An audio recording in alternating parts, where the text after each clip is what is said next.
On this week's episode, it's a jam-packed show full of Disney Parks announcements from the D23 Expo with special guest Tim Chicka Fresh. He is in the house to share his experiences at the show, so will Diggs and Shadow. How long did they all collectively stand in lines? Did they get to swim in Scrooge's money bin? What was really going on at the Big D? So much news, so little time. Strap in, folks. It's going to be a bumpy ride. Also, Fantasmic 2.0 finally debuts. Galaxy's Edge 19. Extra magic and more on this transitional episode of the MousePIRE Podcast. Hi, I'm Anthony. I'm Shadow. I'm Diggs. And welcome to MousePIRE, your source for Star Wars, Disney, and everything in between. This is the podcast where both empires collide. Ladies and gentlemen, boys and girls.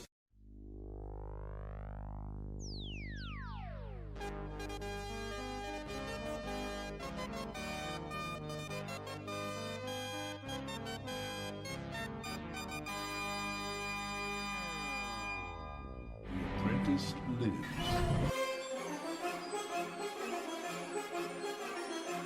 What is this?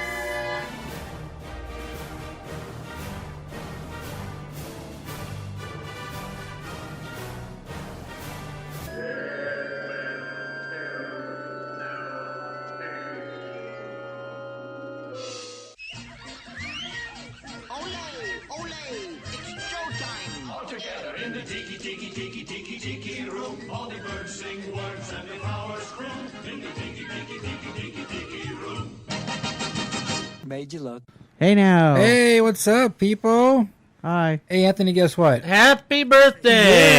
Yes, you can say happy birthday this time. But before we get to that, we have a guest here, and it's not Michael the Mail Guy, and it's not Dan the Man. It is Tim Chicka Fresh. What's up, Tim? Hola. Hola. Tim said he doesn't like Chicka Fresh. I'm good. Okay, you good with that? You can chicka me. You can chicka him. Well, we always talk about you. We always say Chicka Fresh. It's always On the show a lot? Yes. Yeah. I mean, I've heard it a couple of times, but I didn't know it was like a regular. It is Yeah. a regular thing because every time we talk about you, we always say Chicka Fresh. Even not on the show, just like Oh. Yeah. out in the wild, we'll just be like, Out of the wild. if he just says Tim, and then we'll just In be the all, wild? yeah, in the wild. It's just like if Tim is mentioned, and I know he's not talking about his other friend Tim, it'll just automatically be followed by a Chicka. Fresh. Yeah. I just want to say that whoever this other Tim is, he clearly doesn't matter. Unless he's giving us inside scoops about something. Then Yes, he's my inside man. I would have to agree because I don't even know him. I've never met him. So Shadow met him. He may not Yeah, I met exist. him. No, like I said, Shadow met him, so he does exist. Does Shadow exist? well, Shadow's met a lot of people that don't exist. So I mean, That's what I figured. All right, so let's get to this happy birthday. It's not happy birthday, Disneyland! my yes. Oh, I Disneyland. thought we were talking about you. No, not my birthday. We went through this No, before. we got a couple months for that. Yeah. Yes. So yeah, Disneyland turned the big 6-2. Oh. Yeah. Okay. Was it the same as the other ones? The other Well, Birthdays? non-giving anything out. Right. Yes. Well, if you Were mean by there? I non- wasn't there. Were there buttons? No. No. None of any kind? None. So this is the end of the year button series. from Apparently. Disneyland. Yes, I guess so. You know, we should- don't even remember last year or whether they gave buttons out last year. They had 61s. Yeah. But That's what I thought. Yeah, because Okay. I have a 61. okay, because he wasn't even sure if you were there last year. I was trying to think. I don't even remember if I was there last year. But all I know is I know that for a fact that prior to 60th, that buttons was a regular thing every single year. Well, they're Yeah. just cast buttons. They don't give them out to anybody, really. I mean, they did a couple years, but the people that collect them basically are collecting the cast. Because I know when I All was right, working, that's right. Yeah, But I think no, it starts with 25, and they've done them every single year. because I know that when I worked there, Except I 50. 50's I was impossible. able to. I had found a stash of buttons when I was working there, and I think I must have gotten like 45 all the way to the 49 or something like that. That I had found just a stash. I have a box in storage that has just like a whole bunch of like buttons that I found a stash of at Disneyland. I just took them. Good But now job. you think about Can I it, take a look at them later? there was no cast. Whenever I go to storage. Okay. Please put them aside for me. There Yes. was no cast members wearing buttons, so Yeah. Yeah, it's true too. So that means that, yeah, definitely if the cast had buttons, we would have definitely saw them, but they had nothing. So they're getting kind of. I think Stingy? they're dumping all of their button budget into like AP days. Giving us the nicer buttons on AP days and those other wastes of time like that. So it's kind of cutting into the getting buttons. I mean, because the last button they gave out was the Cars 3 button. Yes, That's part of the movie promo budget. Yeah. Right, that's part of... but it should be the same budget. Well, no. Because then... Well, something I happen to know about buttons is that the department that the button comes from spends the money on the budget. So, for instance, the old Disneyland band buttons that went out with the last version of the band. Right. When they came out with the new band, the very last day, they handed out like 2,000 of them that they had in the back. Right. Those buttons were made by the band department. Oh, yeah, we were there that day, but we didn't get a button. That's so horrible. Yeah. They all went to people that'll probably throw them away. And Probably, it's just jerks. really sad. One of the most rare Disney buttons you could get, and they're nonetheless, those were all paid for in the budget for the band. So if Space Mountain comes out with a button, that's part of the ride budget. And if so, there's like AP days. Is that then part of annual pass holder budget? Yeah, that would come from. So the that's AP maybe the why department. they're getting the better buttons, Right. because they're wanting to put a little bit more emphasis or effort into the buttons. Is that why they're using? Because they have to be using a different company with those buttons. I don't know. So yeah, Big 62, and we were there, and like I said, they had some ceremony at 12 o'clock, 12:15. Yeah, there was a parade down Main Street. I saw Yeah. pictures. Well, they had the parade down Main Street, and then, of course, over there by the train station, they had the big ceremony. Seems a little late. Was that at Seems like it? 9, I know. They've been doing that lately, though. What? Having the ceremonies around noon. Oh, is that one? Instead of- I was instead of- just about to ask. Was it a rope drop? No, usually it's like at 10 in the morning. Well, that's what time 9, this 10 a.m. latest. Yeah. That's what time the 59th was, because we were there for the 59th, because it was when they unveiled the 60th logo, and I remember we were there, and we almost got hit by an umbrella, Yes. and it was probably one of the last times that you were there at rope drop, but that was the last time, yeah. So because then the 61st it wasn't at rope drop either, whatever they did last year. No, I believe So- it was somewhere in the afternoon. Yeah, so maybe whoever's putting it on, they're getting lazy, doesn't want to wake up for rope drop. So yeah, they had a What's going on at Disneyland these days? No kidding. so they had a ceremony out there, of course, and they had 62 characters go down the street and all that kind of stuff. But yeah, I didn't get there in time to see that. We were there, but not until later on that day. But of course, it's already on Facebook all over the place. People posting the ceremony, so you can watch it there if you guys are interested in that. I don't remember where it was posted today, but I saw it. So yeah, if you guys want to see the celebration, just look at your Facebook, and it's probably somewhere on YouTube, and you guys can check that out.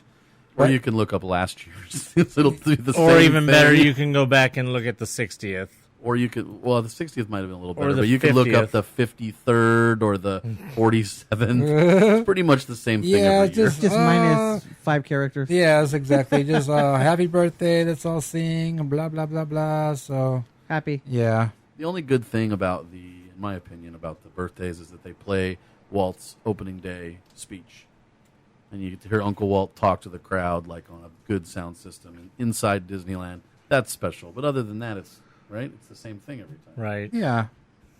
All right, so this weekend was very, very, very busy for us because it was D23, and there was a lot of walking and a lot of waiting in lines, still and you should have seen Shadow out there waiting in line to get in, melting in the sun. I was. A lot of sleeping on concrete. Oh my gosh! So you know what? We're gonna let Tim talk about some of this first because he was there, butt crack of midnight or 10 o'clock. I don't know what time did you get there to line up. He was probably there at man. 12 in the So afternoon. you were doing what day. you were supposed to have been done. Honestly, I will say that if you've never been to D23, go with no expectations whatsoever. Because if you don't expect anything, you're going to see a lot of cool stuff. Well, that's a But con in general. in general, but yeah. right? Expect it to go as bad as possible and that you'll just get to see some cool stuff. But if you have expectations and you want to see a certain panel or you want to get a certain piece of merchandise or anything like that, then plan to camp out like 24 hours in advance. Because otherwise, you're probably going to miss it. Or you're going to be in line for so long that it's going to be a miserable experience. My girlfriend Elizabeth and I do, it's really her business, but she does personal shopping for people that live out of state and they can't get, stuff from Disneyland. So she'll do like pin pickups on Thursdays if you live in Ohio or Alabama or Oregon and you want pins, or Europe. We have a lot of friends in Europe that ask us to get pins for them, or anything from the park, right? So D23 is like the big shopping experience. There's stuff that you can only get there. The Disney store does dolls, and they do handbags at the Dream store, and then Mickey's of Glendale, the Imagineering store, has crazy pins and other merchandise. So for us, it's like an opportunity to, get a lot of stuff that we can't otherwise get, and we sit on it, and little by little throughout the year it sells. So we got there at, 2 p.m. on Thursday, sat in line, and then I realized just shy of 8 p.m. I realized I hadn't picked up our tickets from the box office, and I booked it all the way down to the box office, at which point they told me that they were closed, and I went back like with my tail between my legs thinking, oh my God, I've been here all day. What am I going to do? So while I'm trying to figure out the handicap sort of situation for a friend of mine, they were telling everybody no chairs inside. You could have your chairs outside, but once you go inside for another 12 hours, that there was going to be no chairs. I think at the last point they realized that was unrealistic. Are you talking about the folding chairs? Yeah, folding chairs. No, because you were saying handicap, but then you said no chairs. Like, wait a minute. No wheelchairs. Yeah, that's what I was thinking at first, too. So I just want to clarify. Well, my friend emailed and spoke to somebody on the phone and said not only will there be no chairs allowed in the early entry area, but in addition to that, they weren't going to allow any disabled scooters in the whole expo. Oh, wow. They told her that in multiple emails.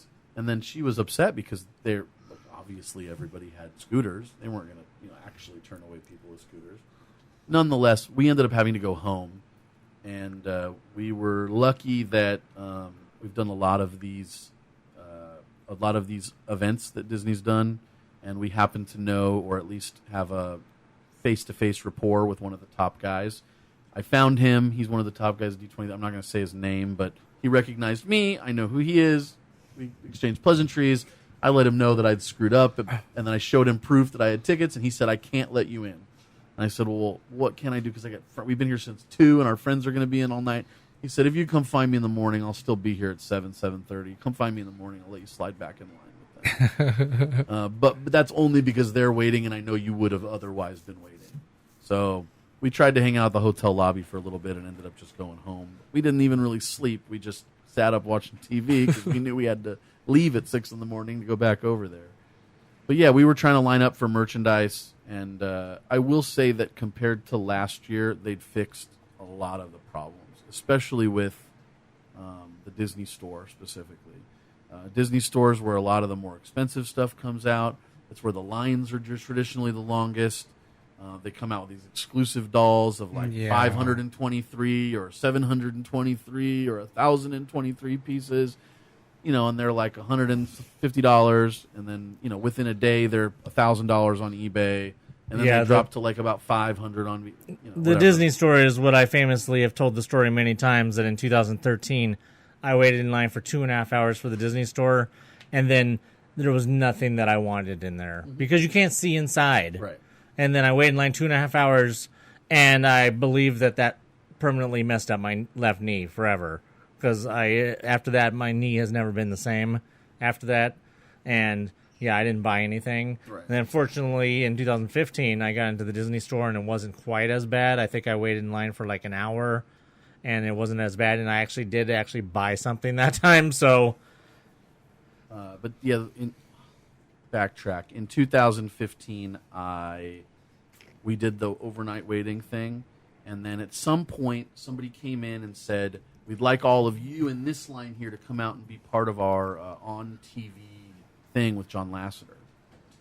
Because we were already... That was the overnight for the Legends panel? No, it was overnight for just Expo floor for merchandise. Oh, okay. So, but they said, you here, the very first people, we're going to pull you out, and what we're going to do is, as you get out of line, we're going to give you a wristband that's numbered. So everybody in line will have their same exact spot.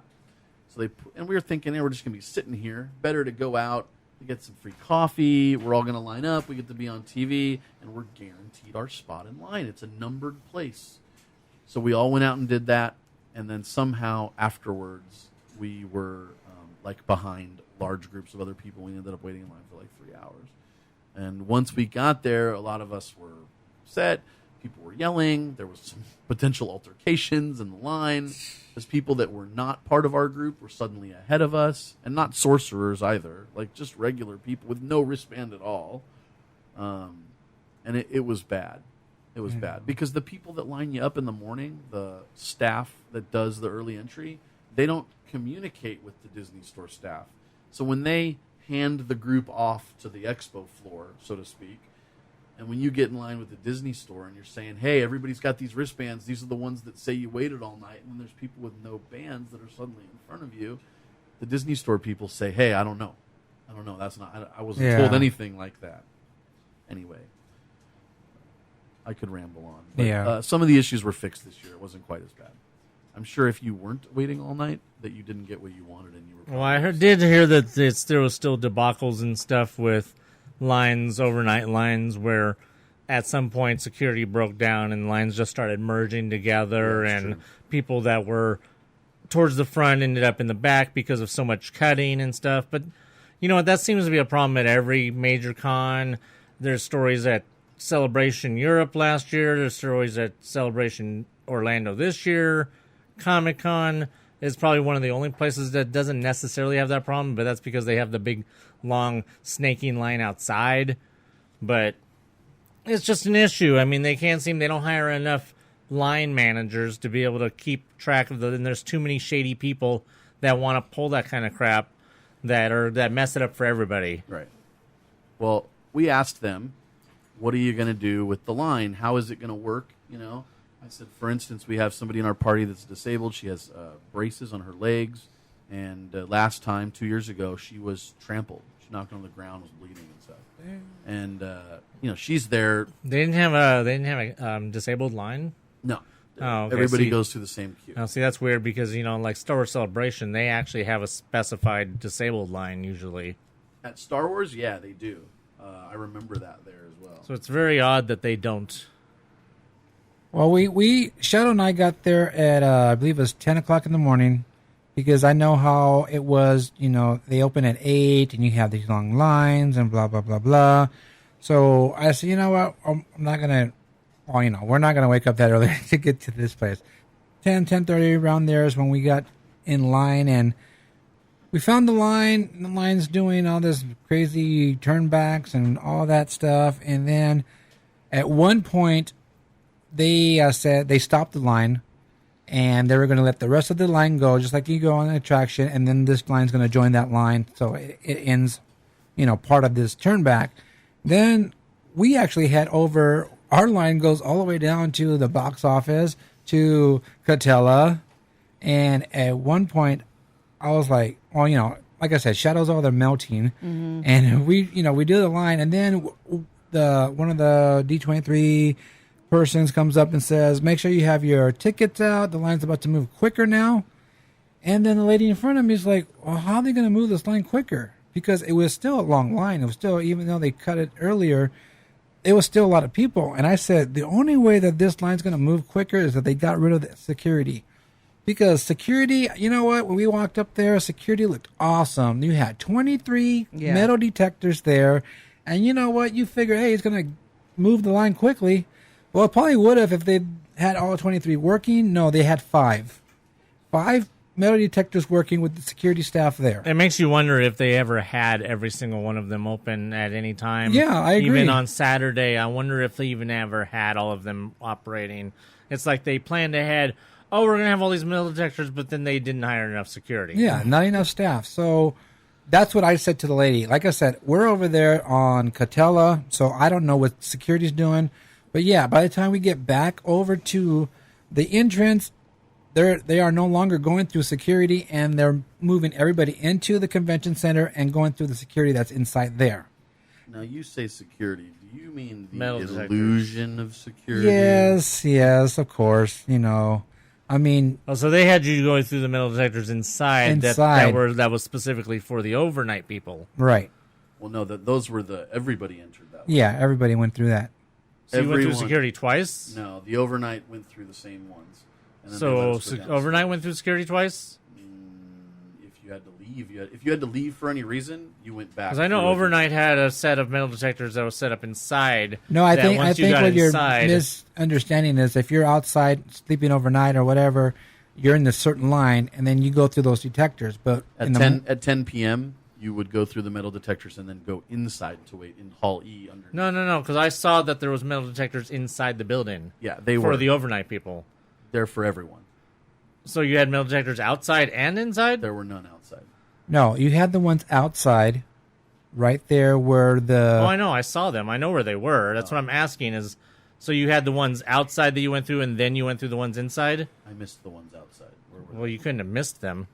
We didn't go through the They were regular. huge. There was like a big old long line. You couldn't even go to by the Hilton without missing them. All right, so let me get to my point. Okay, my point is if you were lined up outside, once you went into the convention center, you went into those security. Okay. Metal detectors. Yes, which were on the left side. Yeah. Okay. So, but early in the morning, you would go in through basically walking up, and they had 23 banks of security, metal detectors. You would go through that, and then you go into a new queue area. Yeah, Hall E. Yeah. No. This is during the day when we got there, because they had like these people just sitting there waiting. Okay, there was no way for you to go. They basically kind of like when you block off the line to let people go through. Yeah. So they had that there. Then they said, "Okay, go," and they just went into the regular doors. They did not go through the left side where security was. They went through basically the exit doors. So because you already been checked, and then they escorted you there. That's what they were doing. So, like I said, by the time we got up there was no more security outside, and we went through those doors, just the regular, or not the regular doors, but through those security doors on the left side. They basically had you do a whole extra process that didn't make any sense. Yeah. Okay, so they did that in the morning, one morning with us. What they would do is they'd have you wait outside until 10 p.m., and then they'd bring the entire line inside. So they have you go through the metal detectors inside the building, and then you basically make a hard left, go down the escalator, and then you go into Hall E. And in Hall E, they would have you line up according to lines on the floor, and then the last person in every row would get 2 wristbands instead of 1, so they know at the end of the line is that person. People can't cut over. Oh, okay. And then they line you up, and then once all these are full, then it's the next section behind. And then that's for show floor, and then on the other side would be panels. So they had a separate lines for panels. I don't know what the panel people did, because usually those were like at 10:30 or something. They were later than the expo floor. Right. But the people in line for the expo floor, starting at about 7:30 or so, they would take us upstairs, and they would walk us all the way across the entire lobby to where the coffee is on the very, very end, closest to the arena, right? The D23 hall, or I think they called it. Yeah. And then they bring you all the way down, and then they have you come back to this certain point. And then at one point they realized that there was too many people in line, so they decided that they were going to bring us all into the expo floor, and then they lined us up in such a way that just didn't make sense. I used to throw events. I have a lot of experience lining people up, flowing thousands of people through a specific type of crowd setup is something I've got a lot of experience doing. I could go so far as to say it's one of my specialties, and what they were doing made no sense whatsoever. They were, instead of lining everyone up in the same kind of rows, and then the first row would go, and then the first row would go, they brought us all into the area for the arena lobby. So there's like these room dividers at the very end, if you know what I'm talking about. Yeah. At the very entrance to that arena hall, and they brought everybody in, and they put the people that were in the front of the line in the back corner. Hey, dirty. And everyone's tripping out. Everyone's like, literally freaking out about, but I'm in the front. Why am I in the back? Anyway. Well, like I said, if they would have just used had enough, workers or security, whatever they are, to do all those Metal detectors, I think it would have went really smoothly, but yeah, there was like, I guess only 5 people working those, or I guess 10, because you had the one checking your bags and then the scanner guy. So yeah, I don't know. You would think they would have, been more prepared, but I guess, it's not Disney who runs that, security. So they're the ones that you got to blame for that, for not having enough staff members. So there was so much stuff to do at D23 that I didn't get to do. And the main complaint from everybody were the lines Yeah. to get into everything. And when you're waiting in line, of course, 2 hours, 3 hours, whatever you have to, wait to get into that certain thing, that takes away from going on the expo, to the floor and checking things out. And there's just too much stuff to do. And I'm really disappointed that I didn't have good time management skills to do that stuff. I was just like, the main thing that, I wanted to get to was the parks panel. So I was like keen on that, and I got into that. But all the other stuff, just there's a lot of things, I didn't get to do. And I didn't know that, this place is giving out this and this place is giving out that. And Was there stuff upstairs? yes. There always I is. never went upstairs. Yeah, there's the 3 floors that had stuff. There's panels upstairs too. Yeah. I knew there'd be panels, but I didn't know if there was like anything to check out. Because like in 2015, that's where the Silly Symphonies Yeah. concert was upstairs. Did you find anywhere giving out buttons? Not to be on the buttons. Well, again, but- that's what's going to get you right now, because I was really disappointed in the button I got from Pixar for Wreck-It Ralph 2. You got one. Yes, Did you get 2? I got one for someone else. Oh, Okay, the person who gave me got our discount tickets, so he gets one. gotcha. But they're the little ones, and I was like, we know. got the dinosaur one, or what? Which one did we get? Was it dinosaur, right? Yeah, we got we got a Inside Out, and then we got a Gigantic. Yeah, gigantic is the one I was thinking Oh, about. that's right. And you got the bigger one, and this was a little tiny. Yeah, that was a 2, and that was the size that we make. Yeah, the Was that 2 size. Yeah, quarter. the 2 and 3-inch. 2 and a quarter. The 2 I and a was talking quarter. the one I make. The ones I make are 2 and a quarter. And that's what they were. But yeah, talking about the small ones, that reminds me of San Diego Comic-Con DC booth. Hands out all those little itty bitty ones that they've been handing out for 20 years. That just has all like the Logos. Superman logo and Wonder Woman Batman, logo Green and Batman. Yeah, all Flash. the logos, and just really cheap. And I used to have like 50,000 of them from all the cons I went to. But yeah, other buttons, I'm not sure. I looked all weekend, and I want to say that in 2011 they had a whole sketch set. Right? There's 7 or 8 of them, and they were there was D23 logo buttons, and they would give them out at different places, and you had to collect them. Right? It took me a long time because I wasn't there in 11 to collect that set. In 13, I was there, and they had they had 2 sets of 12 buttons. There was I'd have to pull up photos, but there's a whole 75th anniversary set. It was 12 of them, and then there was another set that was the Disney Insider set. I don't know anybody else that has both these that actually put the time into collecting both these. There was one other. There was an exclusive button that they gave out in 2013 only to the one Star Wars panel, and it was related to Rebels, and it was like a weird green logo. I ended up getting it on eBay later, but it was the only button. It was the first merchandise ever given out for Star Wars Rebels, but we never did figure out what the hell the logo was supposed to be. And then in 2015, it wasn't a lot of buttons, but they had the Inside Out set from Pixar, and they had the Muppets had a set of buttons when you went through the Muppet thing. Oh yeah, I remember. The Muppets TV show, and there was Right. like 5 or 6 different ones that you could get. And through then, there. like we said, there was the ones at the animation pavilion, Right. the gigantic, and then the Inside Out ones that we had gotten. from 2015. Yes. Yeah, but then this year nothing, Yeah. not one, no representation. Well, on then a in button. 2015, you had his obsession, the trading cards, I which I think they got rid of because of the I think so, stupidness that too. happened in 2015 well with that cards. was the problem. That was a security issue. Instead of just handing them out freely, they tried to like be stingy with them. Right. Yeah, that was crazy. I want to get back real quick to your comment about the lines and people complaining. if you go to a major con, you have no right to complain about lines because you should know. If you've never been to one, then you should try doing your research. And if, like I said, if you've been to one, then you have zero right to complain about lines because you should know by now how things work at a major con.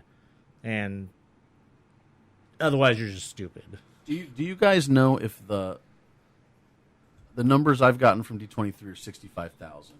Is that cut in thirds and it's over 3 days, or is it 65,000 people a day? It depends on what the capacity of the convention center is. It was like in the LA Times, 65,000 Disney fans descend on D23. That might be just a per day thing. No, it couldn't be per day. I'm going to say that's the total. So 20+ thousand per day. Because that's the same thing they do, like when they have like, let's say the big raves, or whatever, a big event. Oh, like Electric Daisy Carnival. Well, let's say the old Route 66 in San Bernardino. 100,000 people came. Well, no, it wasn't 100,000 each day. It was a total, so it's going to be a total thing. Well, they do the same thing with the Electric Daisy Carnival. It's like 140,000 a day, and then they, but then they say, 500,000 people over the course of, or over 400,000 people over the course of the weekend or whatever. Right. So yeah, I wish I would have had more time to do more things. Well, I'll tell you what. From this point forward, it's just going to keep getting worse. Oh yes. And we're already right now. Star Wars Celebration and D23 are about where Comic-Con was in 2006, 2007. We're on that tipping point when Twilight came to Comic-Con in 2006. We're on that tipping point where Twilight ruined Comic-Con because it brought all these extra people, and then it just kept more extra people started coming. And it's so ridiculous now you can't even walk. The only thing that's saving D23 and Star Wars right now and Celebration right now is that they're not trying to squeeze in 50,000 vendors into the floor. You have a lot more space in between vendors at D23 and Celebration than what you do at Comic-Con.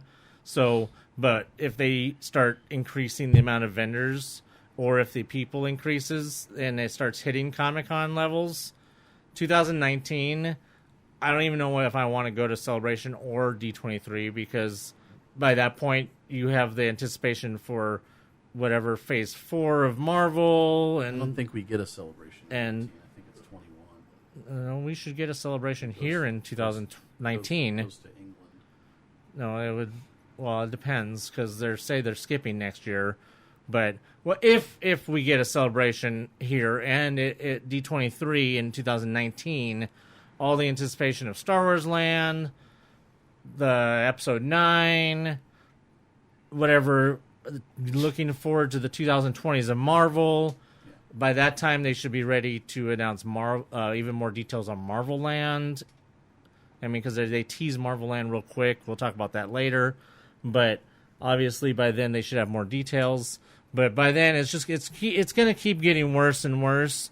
And I don't know what the extent of the Anaheim Convention Center's add-on that they're working on right now. I've heard about whether that. the add-on is going to make it the size of San Diego Convention Center or not. Whether it's going to be able to allow as many people as San Diego Convention Center, or if they'd have to take it to LA. Even LA is not as big, because I've heard they won't do that, because for the same reason that WonderCon went to LA and then was there for 1 year and then came back to Anaheim. Don't tell me there's not a reason for that. Well, they don't. Nobody wants to be. I've done the LA Convention Center. And nobody wants to deal with the LA Convention Center. Yeah, nobody wants to deal with it, because ever since LA Live went in, it was already ridiculous at the LA Convention Center. Now it's even more ridiculous because of LA Live. So I wouldn't even think that would be an option for Celebration. Or the only other option is for them to throw a bunch of money at San Diego Convention Center and move D23 and Star Wars Celebration to San Diego. That would be the only other option. But with all the money that they're pouring into the Anaheim Convention Center for the expansion, that's not going to happen.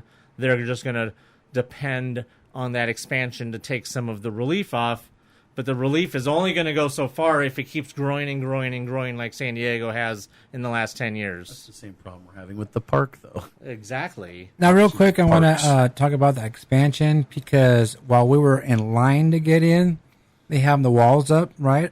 But they have these little holes so you can actually see them working and see what they're doing. Now, that's on the other side of Cattell, on the other side of the arena, right? Yes. Yeah, I thought it was pretty cool. It was like pretty interesting. Is it supposed to be an additional hall? It's probably supposed to be a multiple additional halls. Yeah, I think. believe so. If anything, what they're probably trying to do is they're probably trying to make their own Hall H. Because right now they don't really have a Hall H. They're just partitioning off that far left section. Because Star Wars Celebration 2015, the arena was Hall H. Because you've been to Comic-Con. You know what Hall H is. Hall H is the major hall at Comic-Con. It used to be Ballroom 20 back in the early 2000s and before that, but they grew out of that even. That's the last time I was at SDS. Oh, okay. I was at the last Ballroom 20 con. But then the logistics of getting people in and out of the arena at Celebration 2015 was stupid.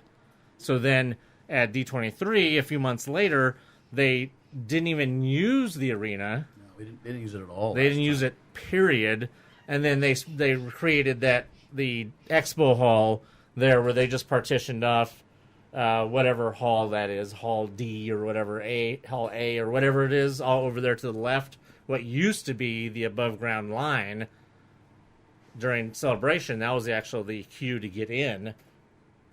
But so they put it over there, but it's still not Hall H. So what they need is a Hall H. So I think that what they might be trying to do is the expansion might be their Hall H, where they want their all their major panels to be. At least that's what I'm hoping. All right, so like I said, I did get to the parks panel, which was really cool and interesting, and I like the performances they do. It's really fun. And I did that one in 15 and I enjoyed it, but this probably would have been a much better one to be at. you think so? There wasn't a lot of new info. You went to 15. both of them. You went Yeah. to In 15 and this 2015, one. there wasn't a ton of new info. Well, Bob Chapek came out and yeah. there You're talking was- about info-wise. I was talking about entertainment-wise. I meant the information. Okay, yes, I agree with that, yes. The entertainment was cool. Well, info-wise, as far as 15 goes, real quick, that there was no surprise with the parks panel because they had already announced Star Wars Land officially at the end of the live-action panel that I was in. Right. So that cap was already out of the bag, so to speak. So by the time the parks panel came around, it was just anticipation of details, which there wasn't a whole lot except for just some artwork. So there wasn't really a whole lot to anticipate for the 2015 parks panel. This one, though, gosh, I couldn't even keep up. I couldn't keep up I'm either. trying to keep up at home with all the tweets and everything, everybody live tweeting the parks panel, and I'm just like on my phone, just keep going, and I was on my phone for like an hour straight, just trying to keep up and retweeting everything, just so I knew what we needed to talk about. Do they have it? Is there video of it at all? Or I'm sure somewhere in YouTube land. Yeah, probably. I'm well, sure you're not there's. supposed to have your phones, right? No. No, the parks panel you could have your phone. Yeah. I think it was the live Action and the panel. animation panel, you couldn't have phones. My friend, side subject, my friend said that in the live action panel that they had video of Tim Burton on Casey Jr. Yes, there's a and picture of it. And Casey Jr., he's like talking about Dumbo, and he's saying that we don't have an animated thing for you to look at, but we do have a model. It won't move, but you can see what it's going to look at. And apparently they rolled The giant Dumbo, full-size yeah. giant Dumbo onto the screen. You haven't seen the picture of it? There is a No, picture no. of it out there. And the picture of him on Casey Jr. Was on the actual post. You should come back next week so you can talk about the live action panel with us. Sure. All right, so the parks panel, I wasn't there, but like I said, I was following along the whole time. I feel like that there was so much going on that I may even have caught stuff that this guy who was there didn't even catch. But Probably not. You know what I didn't catch? A green balloon. oh, We'll get to that later. Yeah. So the first thing right off the bat, of course, because you can't keep the fans waiting, was Star Wars Land. Oh wait, No, it's not Star we Wars. can't. You cannot call it Star Wars Land anymore. Anybody who calls it Star Wars Land, well, you should be slapped. Because now, you know us, we never really called it Star Wars Land anyways. We never really particularly cared for the term Star Wars Land. It's way too generic and stupid. Yeah. We always called it, especially when they started using the term Star Wars themed land, they kind of got, Disney itself started getting away from the Star Wars Land designation. Probably because there's way too many people out there that were calling Pandora Avatar Land, and there was way too obviously people calling the Harry Potter Land, which to me I'd rather just say Harry Potter or Wizarding World or whatever. I called it the Land of Star Wars. Okay. But so, well, we got an official name. The rumors had been flying around, and in fact, the day before the panel, it had been kind of like talking about cat let out of the bag. Cat was literally left out of the bag because somebody had found some code in a website somewhere from GoDaddy or something that spoiled the name of Star Wars Land, which is the Galaxy Edge X. Oh, wait, Galaxy Edge 10? No, just Galaxy's Edge. Yes. Samsung? Yes, the not Samsung Galaxy's Edge. So, yes, the name of the Star Wars themed land is Galaxy's Edge. So, we definitely have some sort of confirmation that this is out there either in the Outer Rim or maybe even in wild space of the Star Wars universe. So there's way away from the... although you would like to say it's the way away from the prying eyes of the government and stuff, but we do know that there will be stormtroopers and stuff walking around. So maybe it is far enough away since we know this takes place in the sequel trilogy timeline that it's far enough away from the new Republic that the First Order has taken up residence there, and the Resistance has a presence there, trying to get rid of the First Order from this area of the galaxy, this planet. And on Thursday, actually even before D23 started, the press were treated to an unveiling of the cool, amazing, awesome model that they had on display that makes the model in 2015 of Pandora look like a freaking train set. What's the scale? I can't remember. Half inch. Half inch equals 1 mile, or I don't know. I don't read maps. I'm not a cartographer. I like cartoons though. my girlfriend's a I'm cartographer. not even She collects maps from Disneyland. That's cool. That's what those are, right? Maybe. I'm not even a horologist. But, yeah, so they got the unveiling of the model, and I just want to say that real quick that obviously that is part of it, but the model, amazing. Absolutely amazing. I took about 40 pictures and I sent them to Anthony. Yes, so where are you going to post them? I don't know. I'm going to post them probably on our Facebook page. Would probably be the best bet. If you want them posted on Twitter, this guy couldn't post them on the MousePIRE Twitter. Otherwise, you can look at them on my Twitter at Empire for Life. Empire_for_life. All right, so yes, the model is amazing. It just me looking at the model just makes me want to be there. Not inside the model, but inside the actual. Well, you know what? That would be cool too. If I could get shrunk down to the size of whatever 1-inch scale. If I can get shrunk down and go inside that mall and just walk around. You can't do that because they took out that ride, that attraction. Oh, right. Yeah. Sorry. You know what? No I think more that adventures attraction in would space. actually have shrunk me down even too small. I will say that the I need the Ant-Man suit. Ooh. I noticed in the model how large the backstage area was. Oh, you can even see the backstage in the model? Did you notice how large? On the side and the right side? Right, kind of right in the middle, right? There's the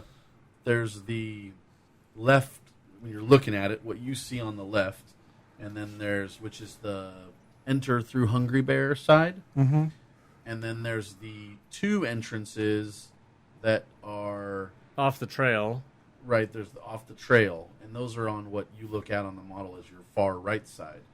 But they're in the middle section on the top. When you look at these photos, you'll see there's like a top of a mountain kind of lookout area.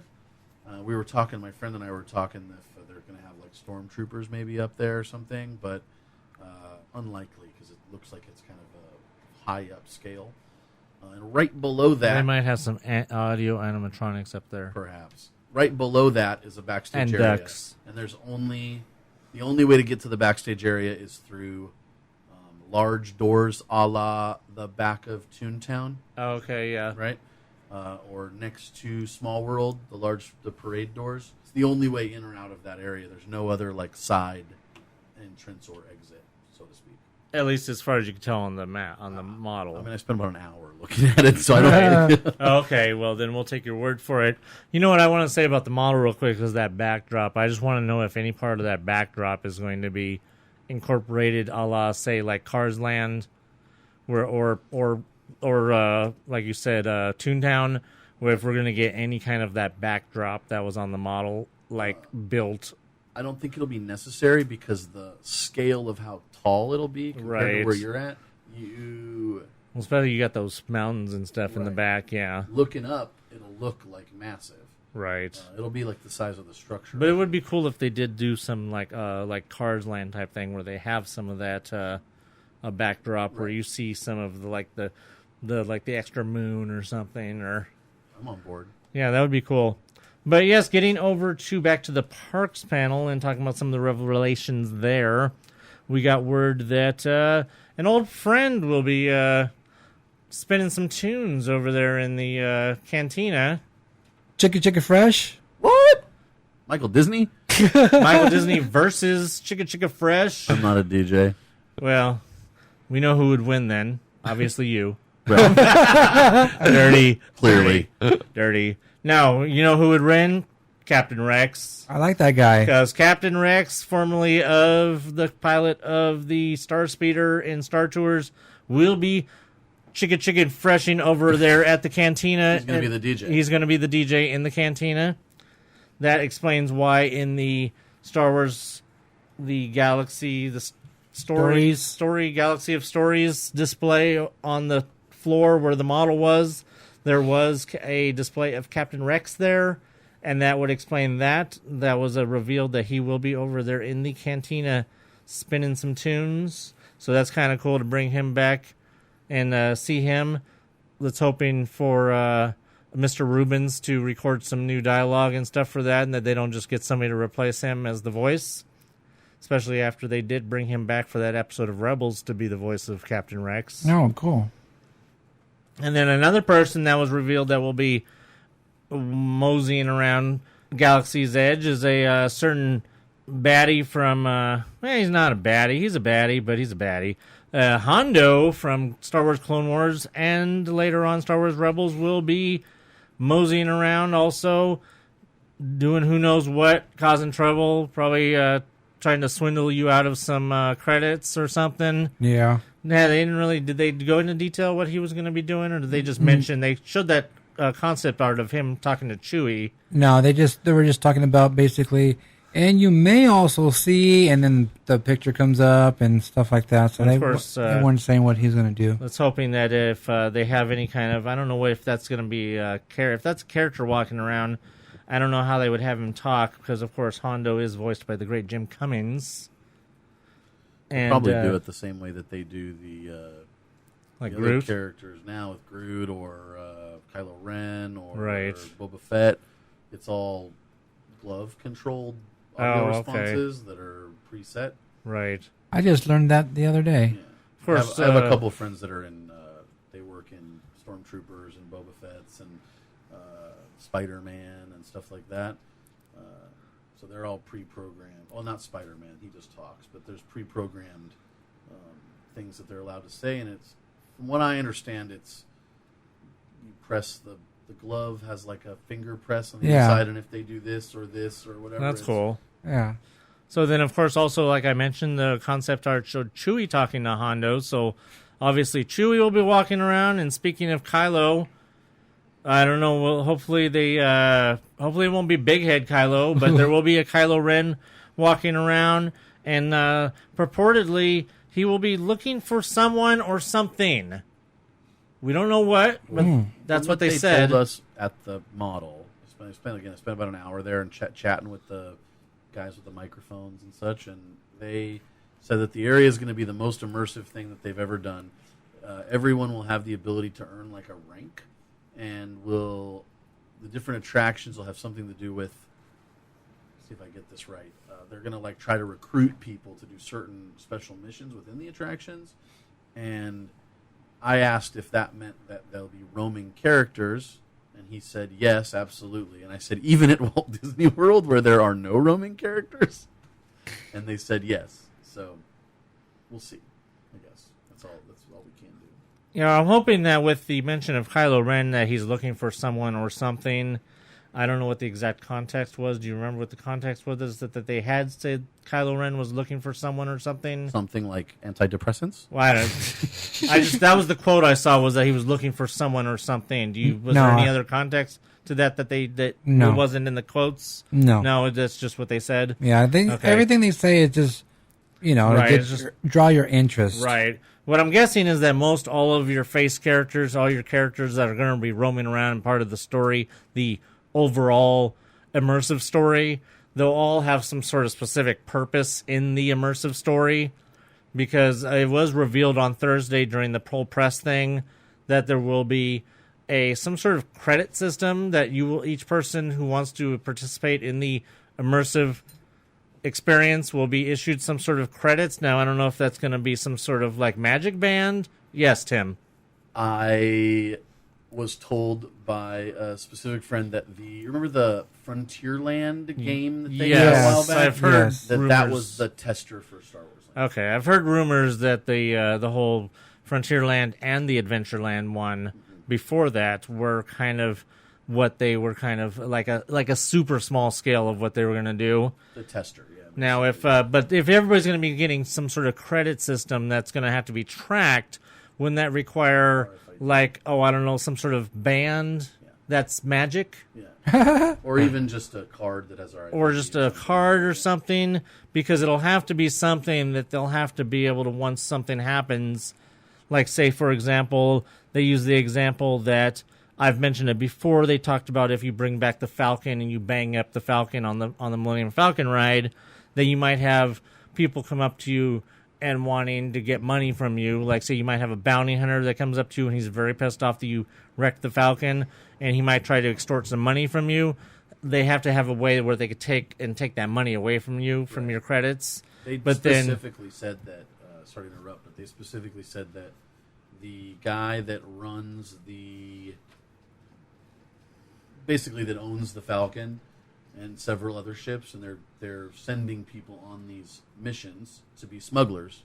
And if you ding it up or don't bring it back in good shape, that he's a criminal and he's going to want something from you. Right. So they're going to have some sort of system where they're going to be able to either take money from you or give money back to you. So if you bring back the Falcon, not a scratch, not like Lando's definition of not a scratch where he broke off the radar dish, right, but like literally bring back the Falcon without a scratch, that everybody in your party should get some sort of extra credits. Good for stickers. Right. As long as you don't just like getting a pencil or something. Like well, if they can turn them into buttons, like I'll a Dave be and Buster's.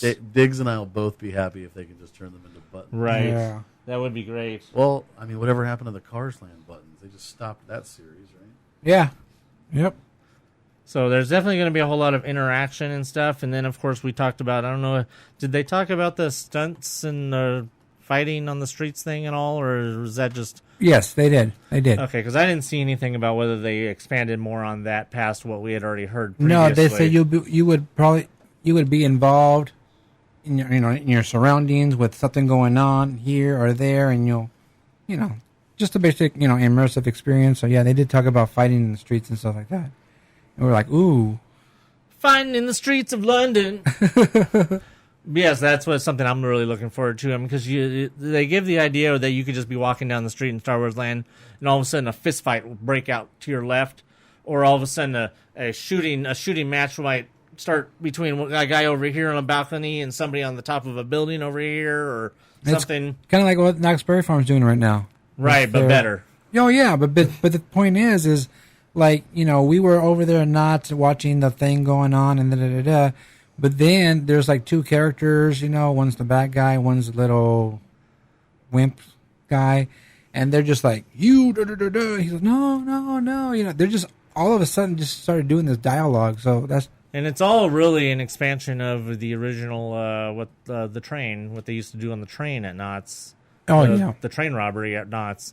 It's all really just super, super expanding off of that because, Disney has never really done anything like what the train robbery, where you have something where where that would be like taking the monorail and then having some guy bust onto the monorail and just start robbing the monorail.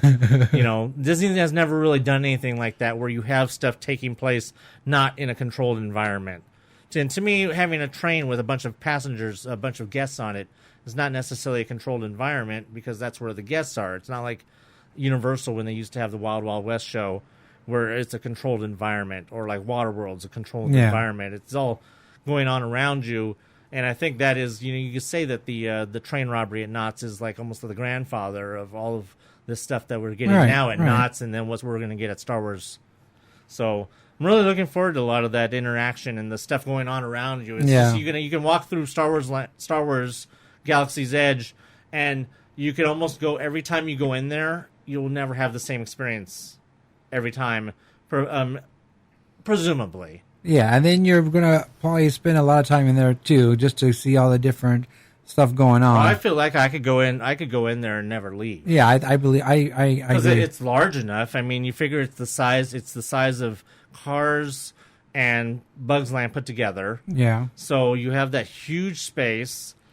I told him as soon as the model came out, I mean, if there's any kind of seating over there in that left side where the Resistance hangs out, where all the trees and stuff are on the Critter Country side, if there's seating over there in the shade, I'll just go over there and never leave, and then maybe walk around in the town, and then go back and sit down in the shade.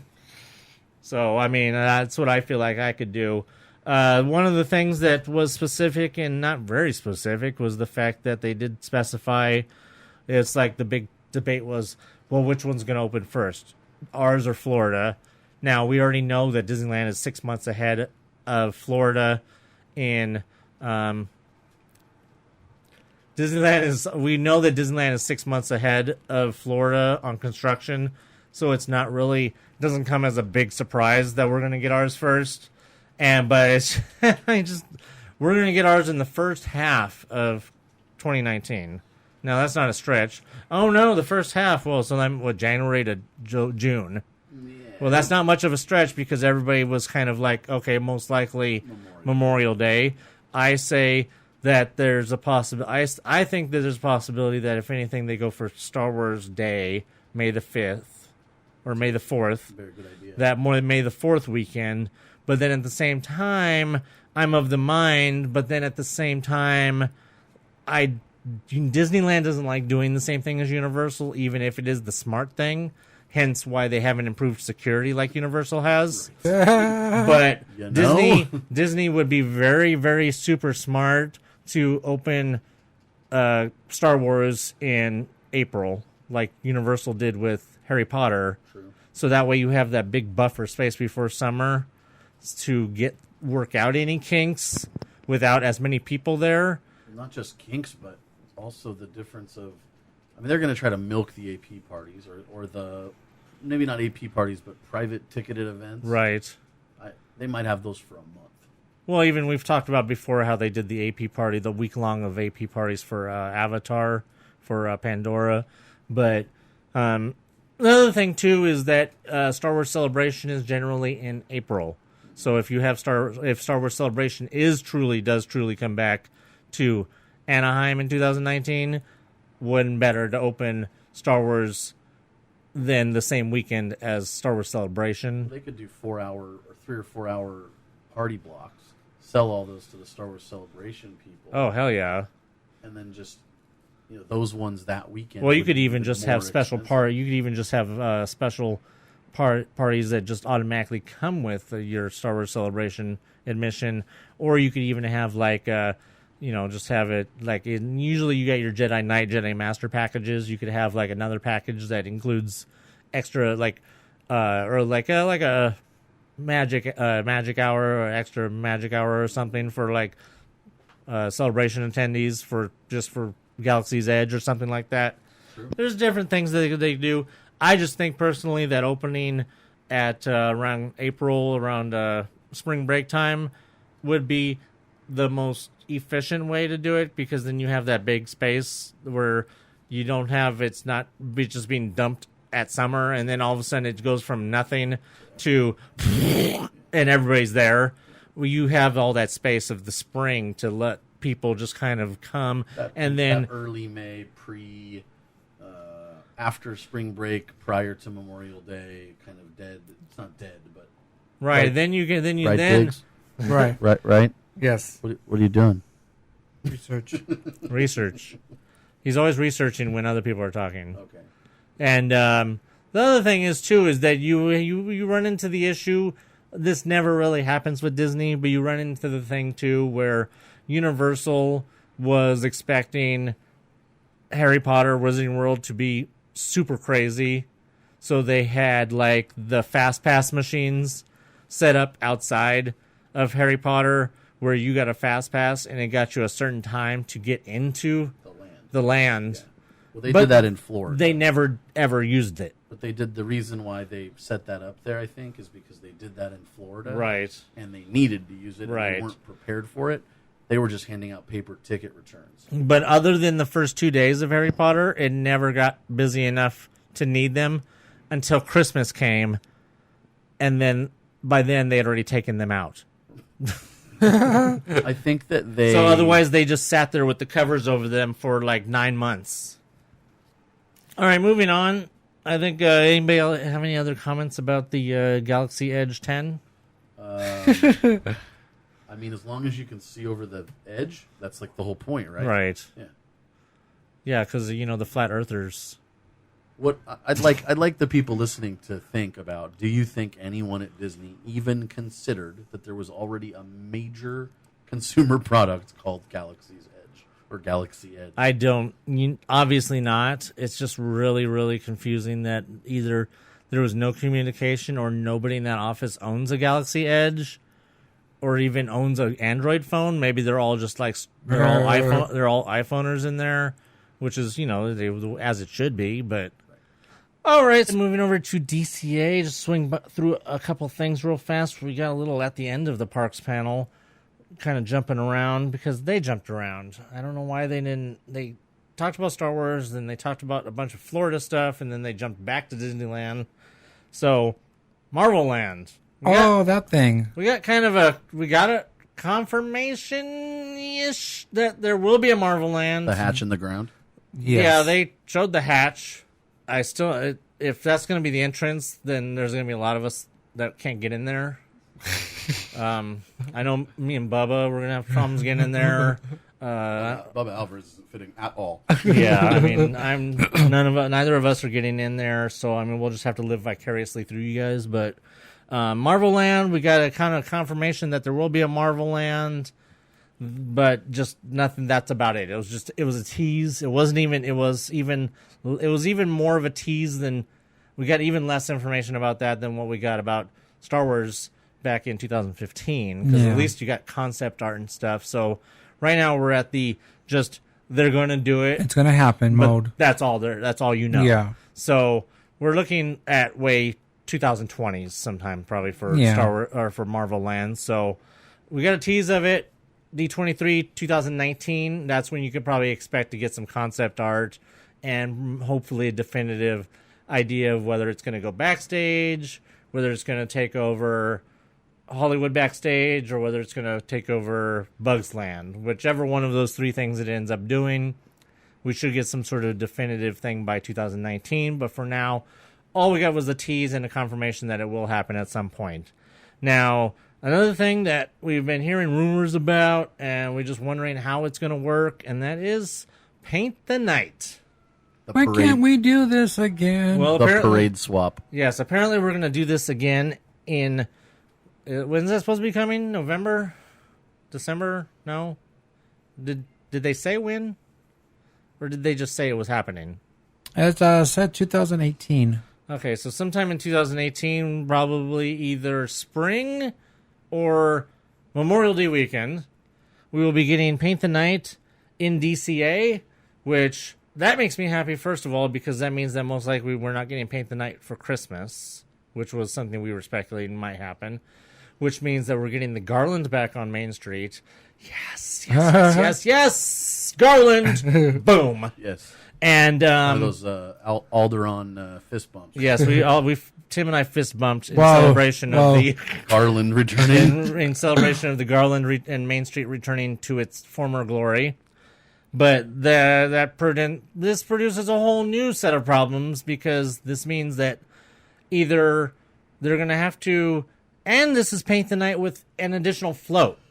They announced that there will be an additional float. Well, what's that going to be? Probably Something that's going to happen between, I don't know, something new, I'm guessing, maybe pirates or I don't know. But the biggest problem this presents is because in DCA, it isn't just a problem with the Frozen float, right? Like it is in Disneyland with the Garland.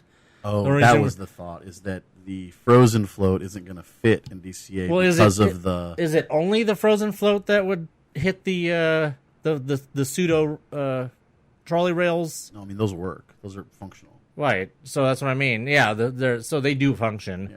So, because there's a lot of people that are going around saying that they're fake. We're just going to rip them out. No, they're functional. Right. So, I mean, the thing is that... But is it only the Frozen float that would be too tall, or there's several? Because those are a lot lower than what the Garland is.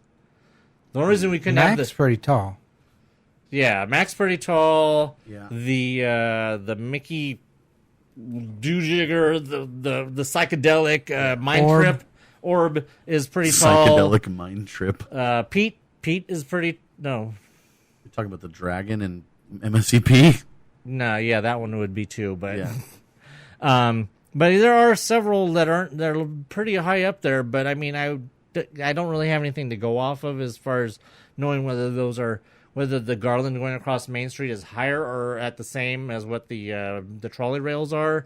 So I mean, are we looking at they're going to add a float to replace the Frozen float, or is the trolley going? That was my first. Bye.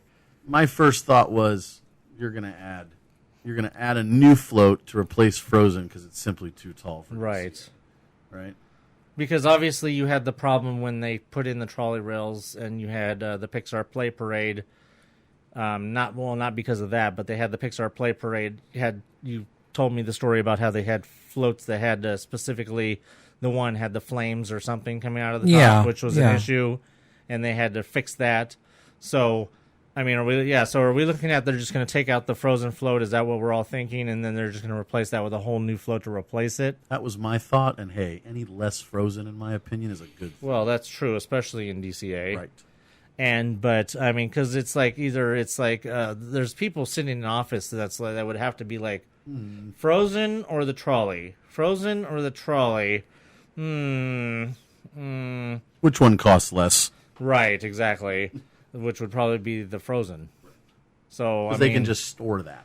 Right. Put it in a building. That building that was in the MSCP commercial where they store in Ontario. All the old rides in Ontario. Yeah, they'll just stick it there. And then when it finally goes to Florida, they'll bring it back. Or they'll just send it to Florida, and then Florida could have just the Frozen float. Right. Can I just say something real quick? Yes. No. Okay. You're not allowed to talk on I this just podcast. wanted to point out that, you had all those people saying that Paint the Night was going to Florida, though that one guy that said Paint the Night was already packed up and ready to go to Florida. And I said, no, Paint the Night's not packed up. It's still in the parade warehouse. And no, it's not going to Florida. I just wanted to say that. Oh, and I just want to say that despite the fact that Tom Corliss was right about a few things, that's one thing that he definitely was wrong about, because he was one of the people saying that it was definitely going to Florida. That's why I said that guy. Was he that guy? Yeah. It made sense that it was going to Florida. If MSCP's coming here, right, they don't want to leave no nighttime show there. Well, the thing is when I read Paint the Night is packed up, as of right now, I went and I did my, got contact with my peoples, and they said, no, it's sitting in the warehouse, untouched. So, yeah. Just want to point that out. The only other thing I could think of is another option, and it's something that you kind of mentioned once before, is if they do Paint the Night and it doesn't even come to Buena Vista Street. They could have it go through the doors over by they could go through Cars Land or something. No, it's not No, wide enough no, over there, is it? No. There's no other doors that it could go through. It No. would have to go through Buena Vista Street no Well, matter what. I was thinking about this, not about the part you're talking about, but which direction do they run the parade? Does it go two directions? Based on also, you've got World of Color going on too. So I think the only option that they have to run Paint the Night is they run it from Paradise Pier, or soon to be Pixar Pier. Right. So they run it from that back corner, and as soon as they run it in between the two World of Color performances. So if you've got hypothetically, you've got an 8 p.m. and a 9 p.m. World of Color performance, right? Then as soon as World of Color is over at 8:27 or whatever time it is exactly, I could tell you if it was the old Fantasmic was 22 and a half minutes. We'll get to that. Yeah, we'll get to that. But World of Color, I don't know the running time. But if they start it right when World of Color ends, everyone stays in place, and then the parade comes through, and then actually it would make sense if it was 8 and then like 9:30, for instance. But because you got a lot more logistical issues that with DCA than you do with, say, Disneyland, where Fantasmic has its own area where it's in a completely away from the parade route, or even the fireworks viewing, the main fireworks viewing, where with Paint the Night or Main Street Electric Parade, all you have is the people just basically stay where they are after the first Main Street Electrical Parade or the fireworks. Or Paint the Night, and then just watch fireworks, and then if they want to stay in the same spot for a second one or whatever, or those people move out and they're replaced by new people. But this, you got all kinds of things that you got that overlapping with World of Color, which goes into the same area, and so you can't have both going on at the same time. Whereas we know that it happens. You could have a parade going on in Disneyland at the same time as Fantasmic. Right. But what makes more sense is that you've got a 9 p.m. World of Color. Right afterwards, the parade comes through. As soon as the parade leaves the Paradise Pier area, they shoo the people out. Whereas, and then for a 10:30, right before 11 p.m. closing, right, the 10:30 viewing of World of Color, they probably will already have those people lined up down by Grizzly or whatever, right? And then they just bring them in, or they would okay, enter, Right. or they would only allow them to enter through Grizzly if they're trying to come up the. you're talking about people for the next World of Color. For the 10:30 Right. World of Color, right? Because if you think about it, by 9:30, World of Color's over. Half an hour, roughly, for the parade to go by and everyone to exit, and then another at least 15 minutes. I mean, 10:15 is probably the earliest that they could do it. My big problem with them having a now, I never saw Main Street Electric Parade when it was in DCA. DCA was a whole different setup back then. The dark years. Yeah. It seems to me that DCA is not, how do I put this mildly, it's not ideal for a major parade because mostly, number one, there's not a lot of ways to circumvent certain areas around the parade route. And along the parade route, number two, big thing is there's no sidewalks. We're having sidewalks and stores that you can cut through, particularly on Main Street, and then of course you got the shortcuts that they created. Those are ideal, and they make a huge difference with how the traffic flows on Main Street, specifically for the parades. And then obviously when you get further down the parade route, you have several ways you can go around things. DCA, you don't have that. We've seen that you put Food and Wine Festival in the middle of the street, and it gets crowded quick, and it causes hell, basically, in the middle of DCA. And I could see that with the kind of crowd that Paint the Night would bring to the side to watch it, as opposed to, say, just a Pixar Play Parade, which you just have people standing and they'll watch the parade, or they might walk and watch the parade or whatever.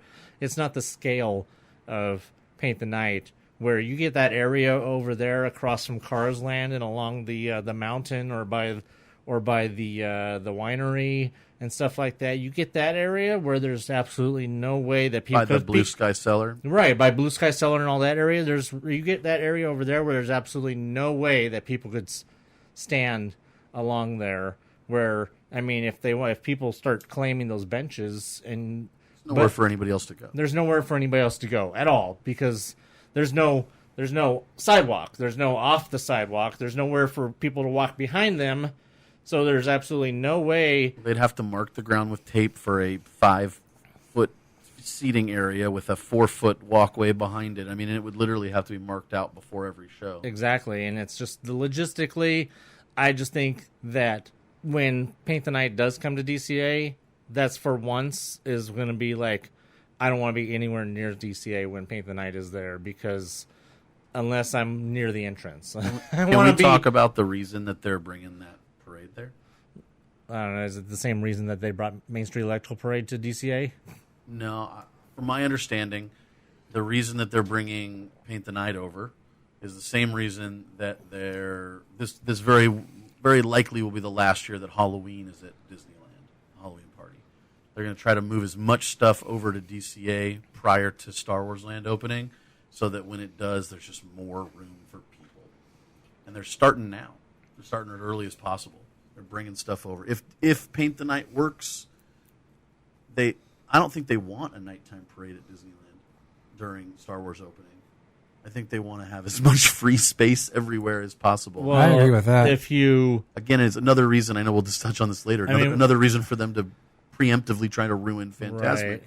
I mean, we haven't gotten to Pixar Fest yet, which we'll get to. Definitely. But that doesn't have a nighttime parade. That's not converting anything to a nighttime parade, right? It's just still a daytime parade that's going to replace Sensational, is what it... That's what it sounds like. Okay, so once Main Street Electrical Parade ends on August 20th... Sensational. Once it ends on August 20th, you're basically saying goodbye to a nighttime parade for the foreseeable future of Disneyland. Okay, well, my first because thought... if Paint the Night's not coming back, right, and if Main Street Electrical Parade is being held together by duct tape, that means it's never coming back after that. Did you tell me that?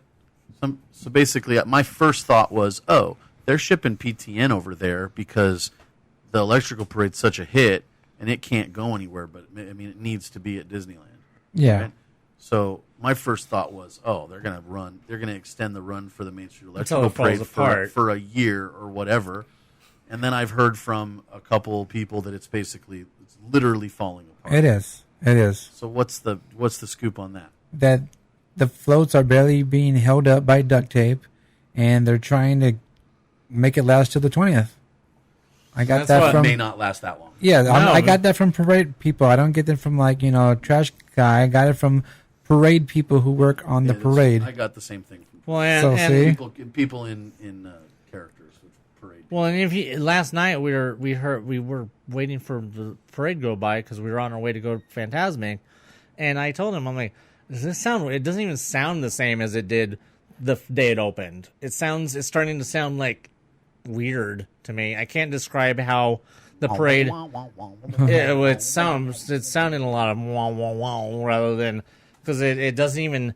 I mean, because the Main Street Electrical Parade they brought back was not the Main Street Electrical Parade that left in '96. That's for sure. But it was pretty much the same show that was running in Florida for a very long time. Well, it is pretty much the same one that was in Florida, and it's kind of even a variation of the one that was in DCA, I assume. Did they bring the parade over here to milk it as much as possible before the thing fall apart? Yes. Did they know it was going to fall apart? Yes. Well, most of the floats, fell apart and coming over, but yeah, they just, the big reports were, Main Street Electrical Parade is coming back to retire, and that's it. And they wanted to have one last run at where it started. But I mean, so getting back to my whole point is that once Main Street Electrical Parade ends on August 20th, basically we're putting a nail in the coffin on nighttime parades for Disneyland until probably at least 2020 something. Maybe unless they go back to having at least one nighttime parade for the Christmas parade, that'd be cool. I do want to. That would be nice, but I do want to say that these daytime parades function really well at night, and they look fantastic with the lights on Main Street at night. Right. Remember the 24-hour event they did? They did Soundsational at 1 a.m. Yeah, it was like the best Soundsational I've ever seen. I don't even like parades that much, except for me. Yeah, so unless they do plan on doing Pixar Play Parade, having a more. Not just one or two do it during the day and then have one past dusk. 3 o'clock, 4 o'clock one, and then one at 7, or something like that Yeah. would be a They good could do it, idea. or even a 4 and a 9 right before the fireworks. Right. Just so to get everybody into that area. 2 birds, 1 stone. right. So unless something like that happens, like I said, we'll get to that in a minute. So unless something like that happens, we're basically saying goodbye to a nighttime, dedicated nighttime parade. Actually, we're saying goodbye to a dedicated nighttime parade for who knows how long. I mean, they could bring Paint the Night back, but if the point of them moving things to California Adventure is because California Adventure has capacity and we don't on this side. I say this side, but Disneyland doesn't. Right. That's the reason they're doing that. Wouldn't you say, Diggs? probably. Yeah, it's to take a lot of that pressure off in anticipation of the pressure that the Galaxy Edge 10 is going to bring to Disneyland. Galaxy Edge 17, I think. Oh, right. Well, Oh, it would have been 19 because it opens at 19. Yeah. So, yeah. But, I mean, because you definitely have to take that pressure off. And it is really the only reason to move Paint the Night to DCA. It's just, it's going to be a logistical nightmare. And I don't know if I would even want to be anywhere other than on Buena Vista Street to watch it. But any other last thoughts on Paint the Night? And then we'll move on to the next thing. Well, can we do this again? Yes, I'm ready to do it again. If we Can have to. I say that the last thing I want to say about Paint the Night leads into the horrible discussion that's coming. Paint the Night, I don't like the song, but it's some people will say that it's horribly remixed from the original Wreck-It Ralph version, but it's catchy and you can sing along to it and it's 100% Disney. I can sing along to it better than I can the new Fantasmic. But And that's my lead-in. we'll get into that. This new Fantasmic is not something that you can sing along to. Not anymore. It's choppy at best. We'll get to that. All right. So the next thing is that over in DCA, they announced that the Paradise Pier will be inevitably becoming known as Pixar Pier, which is pretty much what it should be because you already have the one ride over there, and there's always just Pixar stuff going on over there anyways. So the whole entire Paradise Pier will now become Pixar Pier, and you will have several different themed. All of your stores and shops and everything over there will become some sort of Pixar theme. Now, I don't know if that's how far that's going to extend. Now, is that going to go all the way to Screamin'? Is the Screamin' going to become Pixar themed? It's part of the pier. Or is it going to cut off just before Soarin'? And then, before Screamin', and Screamin' is just going to be a thing by itself? And is it going to come all the way around to, is it going to stop By just Mermaid, for right? instance, Is it going to come all the way to Mermaid, and it's going to absorb the Paradise Gardens? Well, there's 2 mermaids. There's the Mermaid Ride and there's the Mermaid Restaurant. Oh, right, the Mermaid. So will it come all the way up to the Mermaid Restaurant and stores, I or think- will it come all the way around to the Mermaid Ride? That's what I would think. It would probably only come just before the Italian restaurant. Is probably what I would think. Just right under there, right there, where you have that last time you go underneath the Screamin', where that one photo op usually is, or something like that. But so, you got more details on that over there? All right, so my thing is, when you're talking about that, are they going to change the sign that says Paradise Pier? Probably. The big one? Yeah. Yeah. But You mean over there when you're going on the pier? That's by the Right. Ariel Restaurant. Yeah. by Ariel's Grotto. Yeah. Yeah, because if you're going to change that sign, then wouldn't that whole thing be the Yeah, pier? everything from there all the way around to at least before the Italian restaurant. Yeah. Could they be The renaming pasta the place. Cove Bar as well? Right. Ooh. Would it not be Ariel's Grotto anymore? Well, if it's not Will it gonna be? yeah. Will it be Dory's Grotto? Yeah. Right. Whoa, that's pretty cool. Hey, look at that! I renamed it. If it's not Ariel's Grotto, then is it the Cove Bar? Well, Cove is a generic term. You don't. I mean, unless you want to have it some other name that's something Pixar related, it could be the Sydney Bar. Or I don't know. I don't know why I keep saying stuff that has to do with Finding Nemo and Finding Dory, but Well, because them and Ariel they're both ocean related. oh, right, there you go. That's probably why. But So they're going to be retheming all the seaside shops and everything over there, which is, after I saw this picture earlier, I was like, ooh, because they're going to have a Bing Bong's confectionery. What's right in front of it there? Can you describe that? Right in front of it, it's a fountain with the Pixar ball. I like it. That looks really cool. Like the one they used to have in Tomorrowland. Yeah. Yes. The Pixar ball where you can turn it and stuff. Yeah. So, I mean, it's pretty cool. Everything in the seaside front's going to be themed, of course, to Pixar, which will have friends from The Incredibles, Inside Out, because Bing Bong's there. And they say more Toy Story pals. But you know what? In this concept drawing here, they have it says Pixar Pals Theater, which is right next to the confectionery. They're going to be building a theater there, I guess. So maybe it's going to be something like Main Street. Where is this? It's right next to Bing Bong. Oh, you know what? It may go all the way down to the. They may use the Maliboomer area. They're going to build. If it's not just a skin they're putting on the pier area, they could build a little further down and actually do something with that.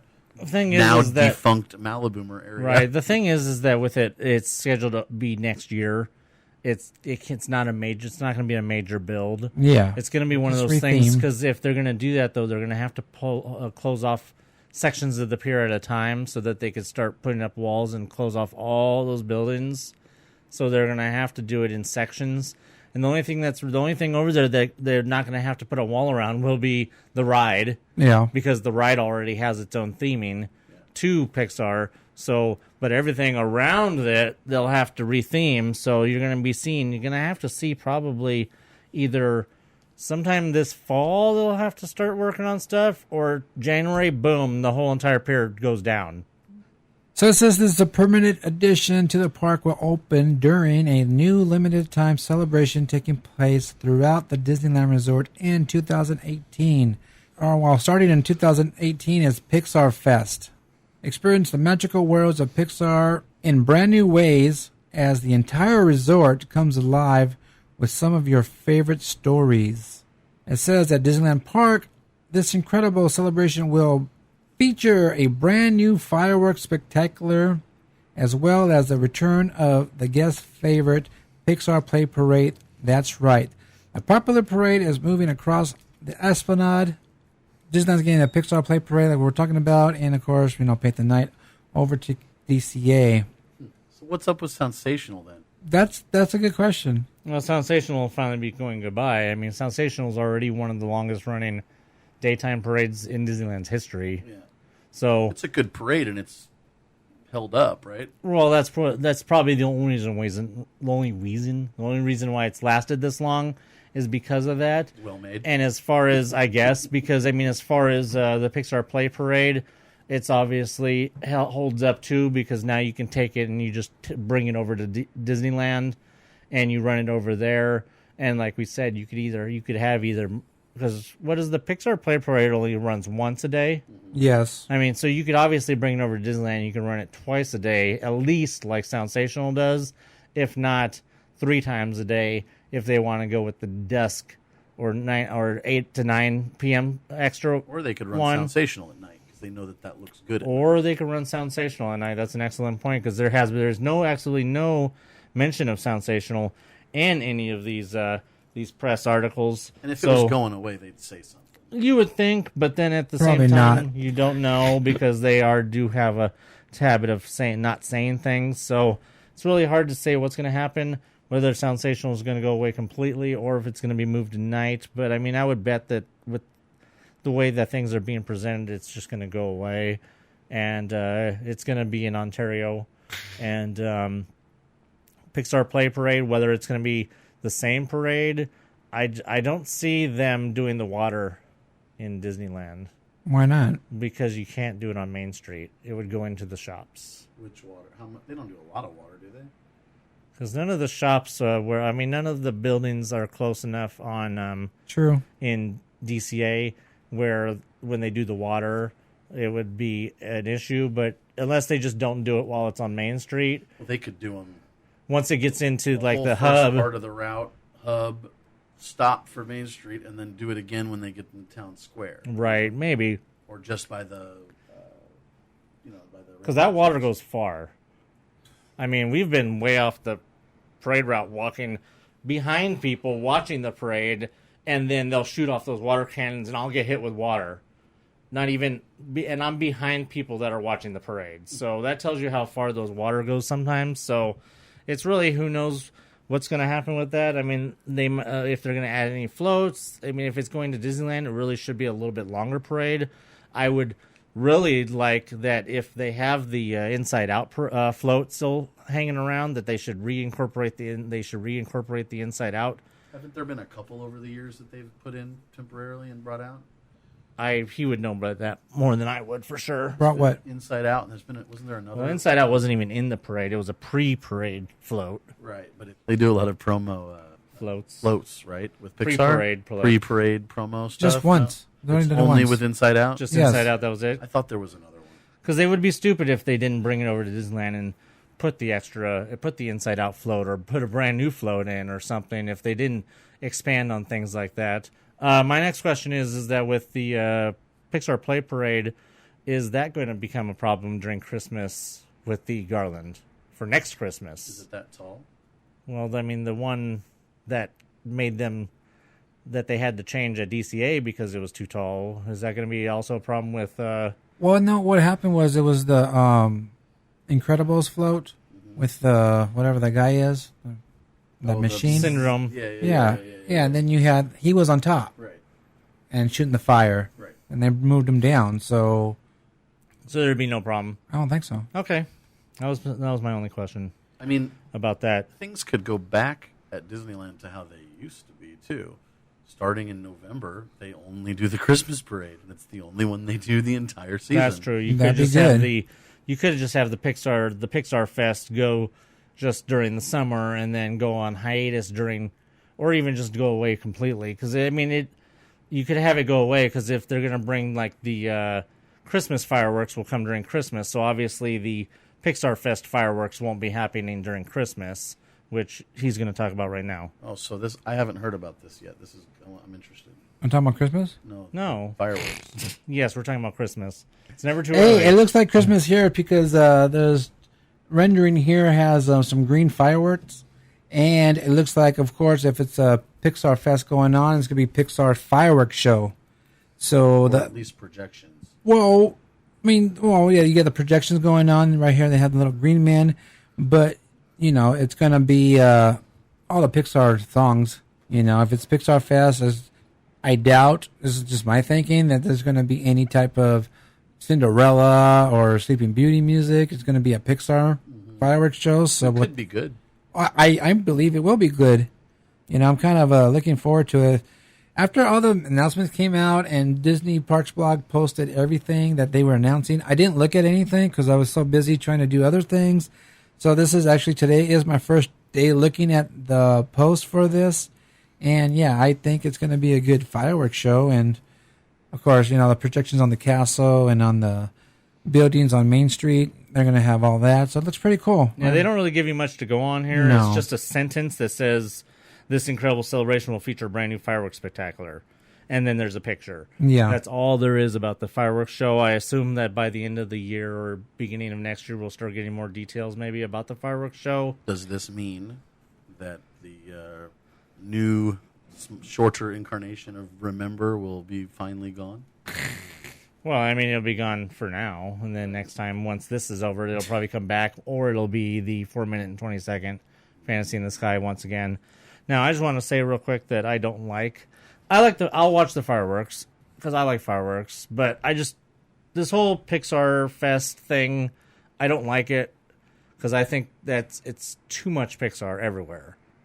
You get both parks. Exactly. You get Pixar coming, you got Pixar Pier, and then you got if you got Pixar Fest and Pixar Play Parade coming to Disneyland, and then you got a fireworks show. It's just to me it's too much Pixar everywhere.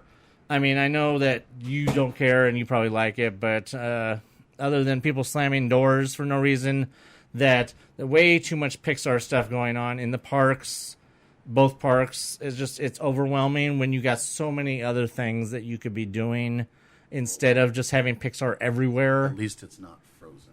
Well, this is true. When you a couple years ago, you had Frozen everywhere. At least this is Pixar, so it's a little bit more spread out and it's everything. Because Pixar's like 10 or 15 movies, and Frozen is one. Right. So I mean, you do have a little bit more stuff to go off of, but if you're gonna have Pixar in one place, you don't need to have I don't like having Pixar everywhere when you have so many other properties that you could be doing stuff with. You have so many other things you can make a fireworks show out of, right, instead of making a fireworks show out of Pixar when you already have a parade and then you already have a whole section that's going to be redesigned at DCA specifically for Pixar. And then you have the Paint the Night, which has several Pixar components in it. Lots. Also. So it's to me, it's too much Pixar when you have so much. I mean, to put it where it would make sense to you, since I know that you probably think I'm stupid for not wanting all this, to put it in that way, there's so much other things that it seems a lot of classic Disney. There's a lot of classic Disney, which I've made so many points on this podcast about how Disney doesn't recognize their classicness. So to put all your eggs in one basket and have so many things Pixar going on throughout the whole resort, it just seems stupid when you have so much other things you could be making a fireworks show out of or whatever. I mean, it's just. I mean, I'm with you. I totally agree. Although I'm still kind of excited to see it. Well, I'll be excited to see the fireworks and stuff, but I mean, I just don't know how much I really would want to watch it over and over again, and then along with the Pixar play parade. My point isn't that I'm not going to like it.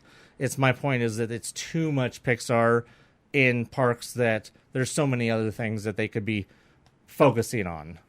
Can I give an analogy that my girlfriend and I would, Elizabeth, we used to use when Frozen was everywhere? We would say that Frozen is like the guy in Mexico with the tequila bottle, the wet rag, and the whistle. What you do is you go down there, and he blows the whistle and grabs you by the hair, pulls your head back, and forces the tequila down your throat. And then afterwards, he wipes your mouth with a dirty, wet rag, and then he holds out his hand and expects you to pay him for this service. That is Frozen. At least 2 years ago at Disneyland. And in 2018, that will be Pixar. Yeah, and in 2019, that'll be Star Wars. Yes. All right, so moving on real fast, and we're going to go to Florida. I didn't have my passport. Oh, wait. Is Florida one of those states that you don't need a passport to go to Florida? All I know is that Florida's closer to the sun.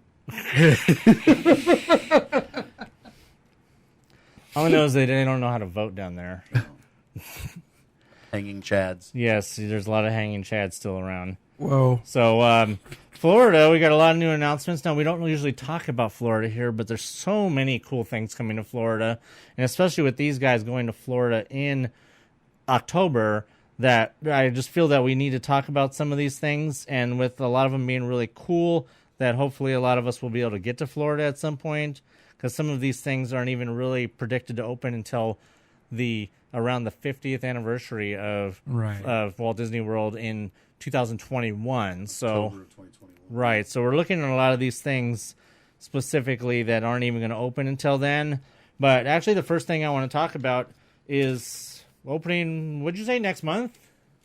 Yeah, July. It's, so I just want to... This month. Oh, this month. I think it's so this month. I just want to talk about real quick this that Mission Space will be getting at least a retheming of one of the tracks. Now, I'm not hugely familiar with Mission Space. I kind of got a quick rundown from Tim over here about it, and they didn't seem to give a whole lot of details, but it just made it sound like that at least one of the Mission Space routes would be changing to be more kid-friendly. Well, the theme for Mission Space is you get in the thing, there's 4 or 5 spots for your party to go, and everybody has, like, you're got a commander and a navigator and a pilot and a something. You know, there's 3 or 4 different, and a communicator or something right, like that. Which is probably what a Millennium Falcon ride will be similar to something like that. But in this case, there's a light effect and a heavy effect version. And they basically, I think they spin the thing in circles like a test pilot deal. Mm-hmm.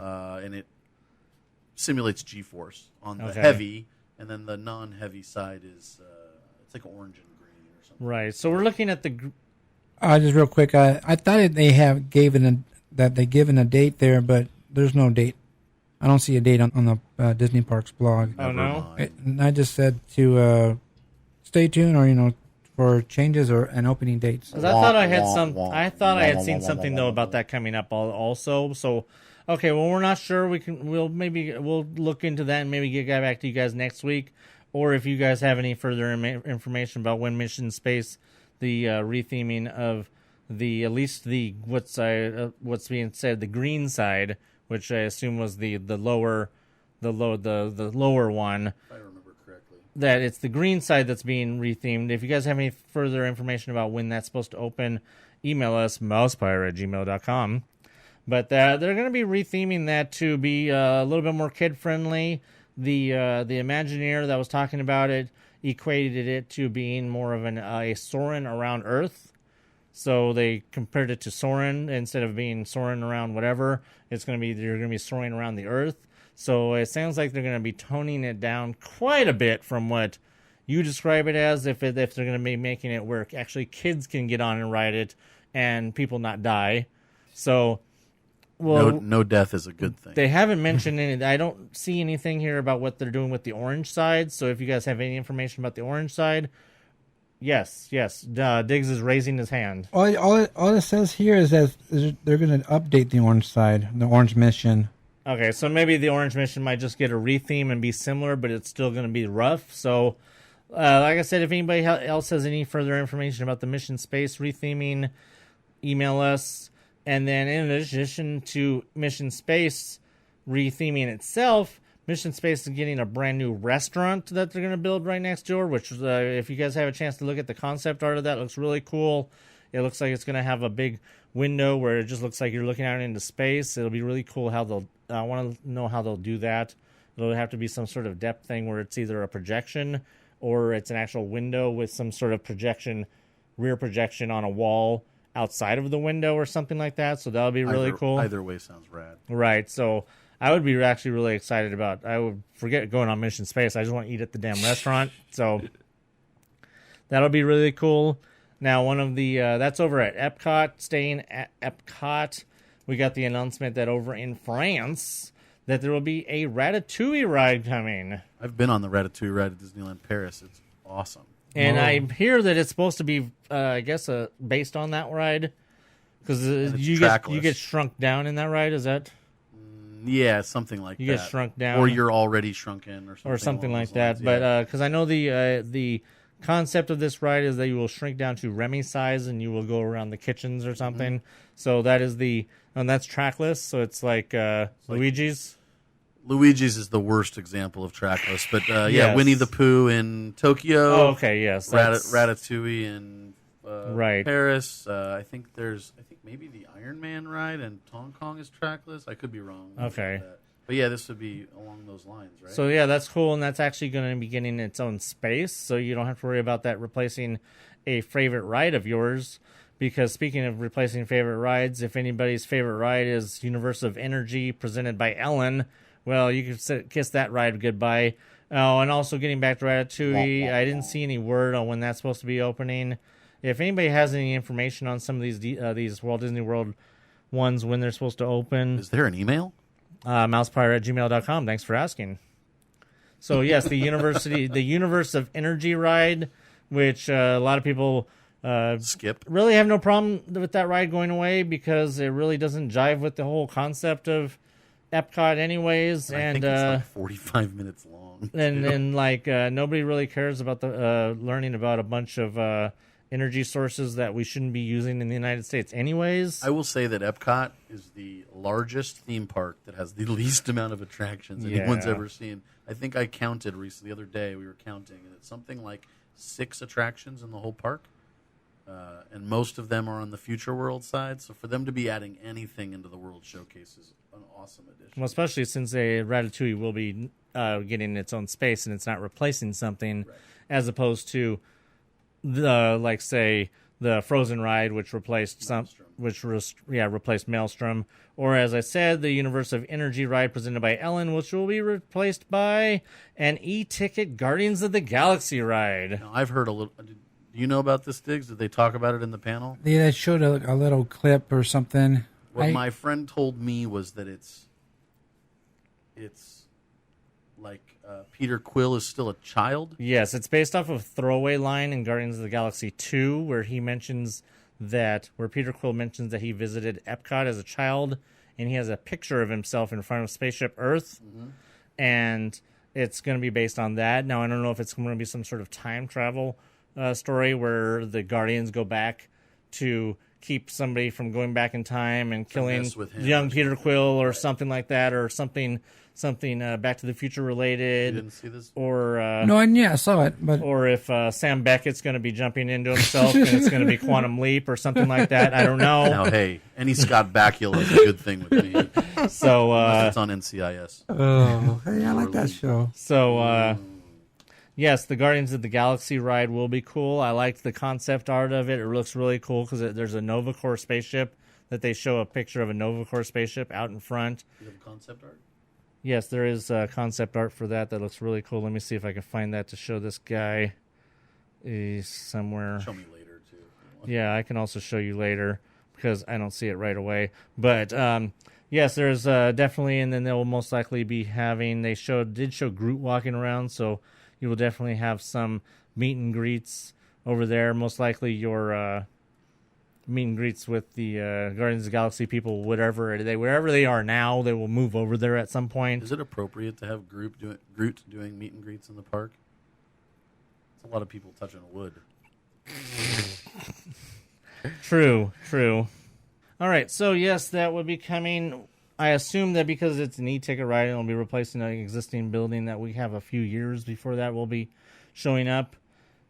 Or not, I don't know. But I think that's it for Epcot. Moving over to Disney's Hollywood Studios, we are getting they touted this as the very first Mickey and Minnie ride. Yeah. Is that true? Like, of all parks or just in Florida? I don't think there's been a Mickey or Minnie an actual ride anywhere. I don't Yeah, think so so, either. whoa, what's happening over there? You got some twisting going on. Don't worry about it. So, Mickey and Minnie's Runaway Railway. Yeah. I like the sound of that. It looks cool. The Which is concept art. replacing... That is, we get to that in a second. Yes, Mickey's and Minnie's Runaway Railway looks very exciting. And it's going to have a big new song that's going to be a classic. That they want to have like a classic almost in the vein of like Small World or Haunted Mansion. I'm rolling my eyes. Or something like that. I don't really know how you group the Small World and Haunted Mansion in the same sentence, but I mean they managed to somehow. Your listeners can't hear me rolling my eyes, but they're rolling. But we will see that. But they will definitely create some sort of original song for that ride. Now, Tim alluded to that is yet another ride that will be replacing another ride, and that brings me to a quick little short rant because I don't want to piss this guy across from me because he already thinks that we're going way too long. So that is going to be replacing the Great Movie Ride in the center of the park, which Inside the Chinese theater, which less than 2 years ago, I literally have the same rant as you. less than 2 years ago, this ride underwent a refurbishment and a new sponsor with TCM, which led to the hat. Mickey's Sorcerer's Hat. Well, I was getting to that also, but the partnership with TCM also led to the Disney thing on TCM with Leonard Maltin. Yeah. So that there's very much connection with the sponsorship with TCM on the Great Movie Ride led to the Disney things on TCM with Leonard Maltin. So if the Great Movie Ride goes away, does the partnership with TCM and then the Disney Treasures from the Disney Vault, that's what it's called, with Leonard Maltin on TCM, will that also be going away? Because I've really enjoyed a lot of the movies that they've put on there because they've been remastered and all that. But yes, that brings me to Mickey's hat. Because the whole point of them taking Mickey's hat out exactly was to showcase the Chinese as part of the partnership with TCM. Right, because in the olden days of what was called Disney MGM Studios back in the day, the original focus and highlights of the park were the water tower, which was in all of their print material, but Chinese.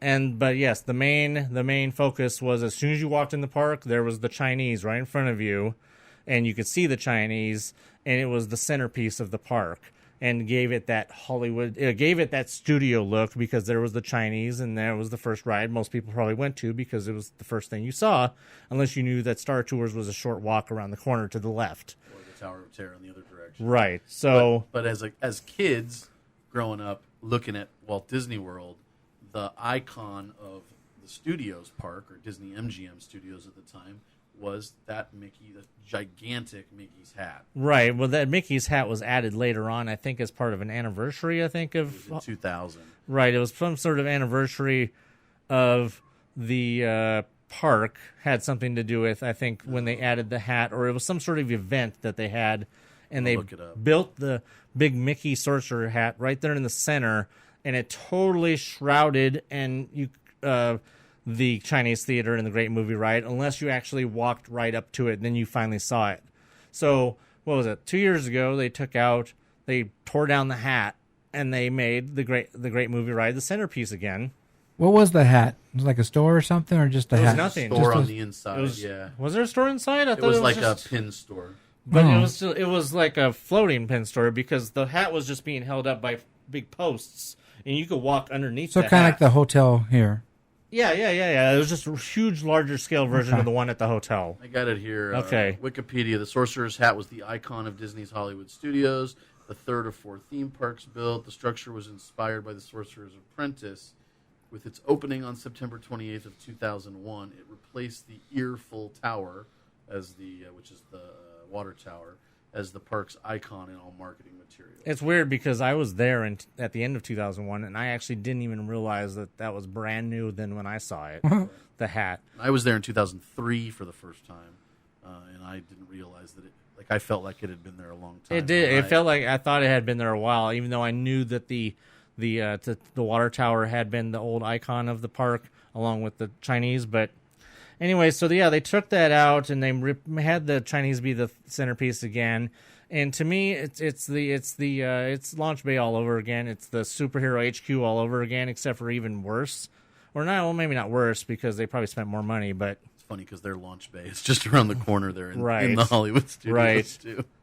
And so the Great Movie Ride is going to be going away. It's going to be replaced by this Mickey and Minnie's Runaway Railway ride. Now, what I want to know is when they build this, is it going to be a really fancy building? Is it going to become the centerpiece, or are they going to try to put the centerpiece of the icon of the park? Is they going to put it back on the water tower? Is it going to become the icon of the park again? Tower of Terror is kind of the icon of the park now, Right. on a lot of their marketing materials. But I think that they're going to keep the Chinese and they're just going to gut the movie ride. And put So you think that Minnie Mickey's inside the- Runaway Railway is going to go inside of the Chinese theater? Even though it would- doesn't seem like it has anything to do with the name of the ride itself. The reason I think that is because they just redid the Star Wars fireworks show, and a lot of the show involves video mapping over the front of the Chinese and the other buildings there, and they literally just did that last year. So to add this whole thing in and then put scaffolding up just wouldn't make any sense, especially if they can do an internal, right? Right. So, last day of the Great Movie Ride will be August 13th of this year. So if you guys need to get down there and check that out. Now, one of the interesting things that I want to mention real quick before we move on is just the fact that they're calling this new ride 2.5D. Did they elaborate on that, any of why they're calling it 2.5D? They basically said that, well, you know that most of our attractions are 3D or you need glasses and things like that. They said, this ride, you will not need any glasses, but we are calling this 2D. So basically, they're 2.5D. yeah. Is that 2.5? 2.5D. Oh, yeah, 2.5D. So basically, I mean, they just explained that you're going to be incorporated into the ride and you're going to be a cartoon, I guess. I don't know how they're going to do that, but Makes me think of Super Mario Brothers. Right. I just want to, this one quote here, it pretty much says it all about what their aspirations of the ride. It says, this is one of the boldest, most impossible things we've ever worked on in almost 40 years of being an Imagineer. This was from Imagineer Kevin Rafferty. He said, and you know what? That's what I love about it. Well, that and Mickey. Then he said, this is not going to be a small attraction. It's going to be game-changing. so you know what that means? It means it's probably going to break down a lot. The only thing that I don't like about it is it's based on that animation I don't like. That's the only thing that probably bothers New Mickey. the new Mickey cartoons. It's the only thing that probably really bothers me about it. Otherwise, it's something that I would really look forward to going on whenever I make it back to Florida. So, cool. That's now staying with Hollywood Studios. I just want to mention real quick that we did get, where there has been lots of talk about Toy Story Land. We mentioned, of course, that was first announced back at D23 in 2015. We talked about that at length, along with the announcement of Star Wars Land, that we do have now that Toy Story Land will be opening for next summer of 2018, and that will be in the back there of Hollywood Studios. So anybody planning trips for next summer for Walt Disney World, you got that to look forward to. Finally, a new coaster credit. Yeah. Right, because you got at least, 2 rides, I think? 2 good rides that they're supposed to be having in Toy Story Land, I believe? Well, the Slinky Dog roller coaster. Right, the main and I've seen pictures of the construction over there, and you can see the skeleton of the Slinky Dog coaster going up already. So, they'll probably take the RC Racer from Paris, I think, is the other one they're doing. So, yeah, Toy Story Land opening in summer of next year, so that's cool. Once we have a exact date, because I don't believe we have an exact date. Just summer of 2018. So once we have an exact date on that, we'll be able to pass that along to you guys for anybody that is going to be going over there. Oh, the other ride, Alien Swirling Saucers. I have a question about the parks panel. Did they say anything about the Stitch's Great Escape? No. Because that was in the rumor mill in the last 6 months. That's been in the rumor mill Stitch's since Great it Escape opened. is gone. Well, it was Alien Encounter originally, and then it's become Stitch's Great Escape. Which I heard is the worst ride ever. The worst attraction ever. The first attraction ever, or the worst attraction ever. That's what I've heard it referred to. That isn't an attraction because all you do is sit there. Right, well. But there's shoulder harnesses. Yeah. Whoa. All right, so one last thing in Florida. 2 last things in Florida, and one of them is huge, and that is over at the Magic Kingdom, moving into a brand new space right next to Space Mountain. Dun, dun, dun. Do-do-do, do-do-do, do-do-do, do-do-do. Attention, all users. Yes, Tron from Shanghai, the infamous Tron ride from Shanghai that everybody loves, that we talked about at length when Shanghai opened, and at D23 last time, because we saw lots of concept art and amazing models and stuff of that. That ride will be coming to Magic Kingdom, and the only word of that one is the one that's what I mentioned earlier, is that they want it to be open sometime around the 50th of Walt Disney World. So you're looking at somewhere by 2021 is when Tron will open. So, well, they stole in Shanghai. They stole our mine train, or Florida's mine train, right? So we should steal their Tron ride. Right, true. So, yes. So, anybody who has anticipation of Tron coming to Florida, well, you got a lot longer to wait for Tron than you do. I've looked it up on the phone. The actual spaces they could possibly be using. Well, it'll be going into this space right here above Space Mountain from the concept art. Okay. So that's a pretty big swamp area there. What do you think, Diggs? Yeah, that's a pretty big area. The concept art that they show for Tron shows it going into that right here. area just north of the Space Mountain. I mean, that's so, like twice the size of Space Mountain. But we got a long time. We'll probably have a good 2 years of Galaxy's Edge experience, of hanging out at Galaxy's Edge before that even opens. So. And who knows, may even have visited the other Galaxy's Edge in Florida before Tron even opens. Or hopefully they decide to put this Tron ride in. They'll actually run into the Tron movie, too. That would be nice.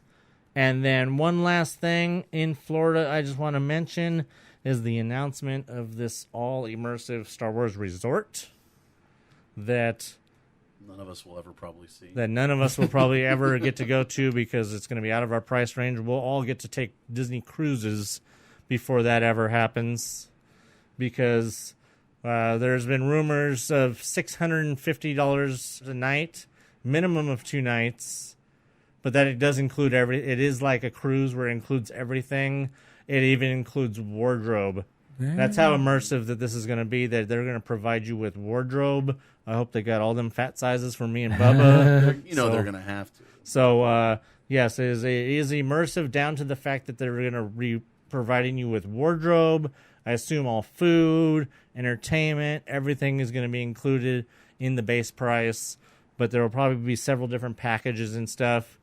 But there's, like I said, it's just like when you go to a mystery dinner theater type of thing, like on drugs, right? Yeah, like one of those, but like space. on super crack. Yeah. They will say that no matter where you are in the hotel, no matter what room you're in, you look out your window and you'll be looking into space. Right.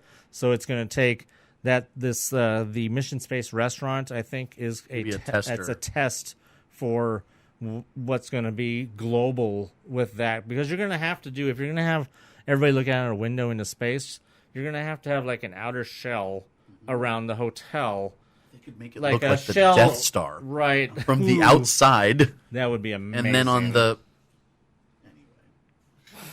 So you're going to have to build like the actual building, and then you're going to have to build another shell on the outside just to be able to have the projections or whatever that's going to have everybody be able to see into space no matter what window you look out of, because it's going to be basically taking Star Wars Land or Galaxy's Edge or whatever, the immersiveness of that, but taking it to the next level where when you look, no matter where you look, you're still in that environment, rather than the fact that you could look around and once you're in Galaxy's Edge and you'll still be able to probably see Matterhorn, or, well, you maybe not. I don't know. We don't know how it's going to work out once you get in there, but there's a one season TV show on Netflix called Ascension, I believe it's called, and it's like they build a ship that's supposed to go into space. Oh, that was 3 episodes. That was great. And yeah. It's like, but it's not really in space. They think they're in space. They think they're in space for 50 years, but there's a shell on the outside where there's projections. He knows what I'm talking about.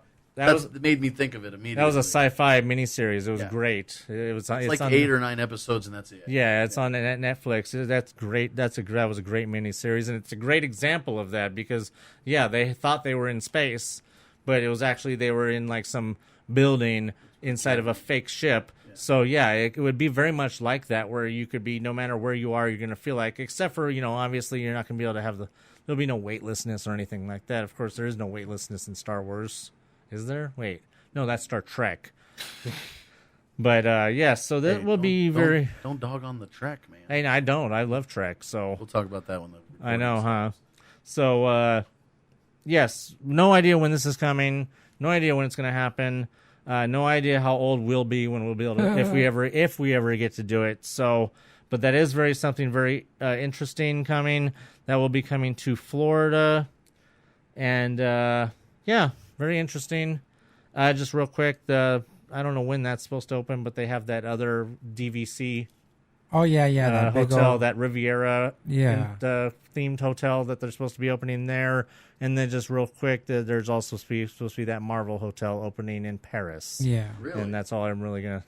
I will say that in Paris, there's something like 7 or 8 hotels, and most of them are empty at all times. Well, they don't fill them. So for them to theme one to anything, all they'd have to do is theme the inside of a hotel. Well, then if they have that many hotels in Paris that are empty, then they really shouldn't build a new hotel. They should take an existing hotel and retheme it. And they probably will. And then hopefully that's what they are doing. But I just wanted to just mention that. I didn't really want to talk about that too much, but I don't even know what the details are on it. I just saw some concept art, and we saw that they took the Hall of Armor from Launch Bay, and they're going to put it over there and put it to better use, most likely. So, one more thing. Speaking of cruise line, by 2023, we'll be getting 3 more Disney cruise ships, all bigger than the biggest one that we have right now. I believe the numbers were over 1,200 rooms in each of them. Not the berths. Well, yeah, or berths. 1,200 berths going on at the same time. That's loud and messy. But so we'll have the next cruise. The one cruise ship will launch in 2021, then 2022, and then the final one 2023. That will have doubled the cruise ship line. Or there's 4 now, right? There's 2 old and 2 new. 2 big and 2 small, basically. Right? Something like that. It's the magic and the wonder. But one of them is one of them's fairly new though, so I think they're counting that they will have doubled. The last one's the Black Pearl. Of course. And they are definitely talking about all kinds of different entertainment and theming opportunities. What I'm really hoping is that one of those is they're going to expand Star Wars Day at Sea to have a whole Star Wars Day cruise. Would be really awesome. And just different opportunities for having some of your more an actual themed cruise rather than just a Star Wars Day or a Marvel Day at Sea. All right, so yeah, that was the parks panel, and at the end of the panel, they gave a little story about a little kid who wanted a green balloon at Disneyland when he visited, and when they actually got there, there wasn't any green balloons in sight. I really wasn't paying attention. I don't know how he got the green balloon or how they found out. Maybe they talked to the cast member, and anyway, end of the story, the kid gets the green balloon and he gets all happy and everything like that. The only thing I know about that story is that the kid had autism. Yeah. So I think that we need to have Michael look into that story and then email about it next week. Cool. So, yeah, so at the end of the panel, they came out with green balloons. And there they started passing out green balloons. Yeah, so a lot of people were walking around with green balloons. This is the Mickey Mouse balloon, the green, and then the regular plastic cover, whatever. Nothing special, just green. Yeah. So, I mean, that was pretty cool, but they also announced before that, I believe, that everybody in the parks panel was going to get a fast pass to Fantasmic that was going to have a soft opening on Saturday night. Sunday. Yeah, and or Sunday, so you were able to go and take your little laminate pass thing they gave you. I just have one question. Was Oprah there? And she was like, you get a fast pass. You get a fast pass. Everybody gets fast passes. Well, Oprah was there. But she didn't tell us that. No, but she did not say No. that. No, but she did say that real quick in the Legends panel. I don't know if you guys heard the story that she did say when they announced that everybody was going to be getting a poster of some sort from the... Oh, no, it was at the live action panel. Oh, I guess I could talk about that next week. But when they announced everybody was going to be getting a Wrinkle in Time poster, she got up and she was like, everybody gets posters. God. You get a poster and you get a poster. Yeah. So, yeah, we were able to go to get our little wristbands and... Laminate. Yeah, they gave out the little card that said Fantasmic and it said July 15th and 16th or something like that. And then you were able to go over to the show pass area and stand in line for 2 hours so you can get your wristband, and then they can mark your laminate off that you already got your wristband. So that they also didn't give away too many wristbands. Yeah, and Showtime. you can pick your time either Saturday at 9 o'clock or 10:30 or Sunday 9 o'clock or 10:30. So like I said, we did mention that this past weekend was going to be your opportunity to see Fantasmic, so we did announce here that that's the weekend that they were going to have a soft opening before. Did you know that? You knew that already? We talked about it about a month ago. Okay. So last week we actually say, well, we don't see why they wouldn't do it considering D23 is here and you have all the Disney brass here and they're going to want to see the show, especially the ones from Florida. So yeah, Shadow and I, we picked Saturday, of course. We're going to watch the very, very first Fantasmic. Well, you want the bad news or the really bad news? Warning, warning. From this point on, there will be spoilers about Fantasmic. You have been warned.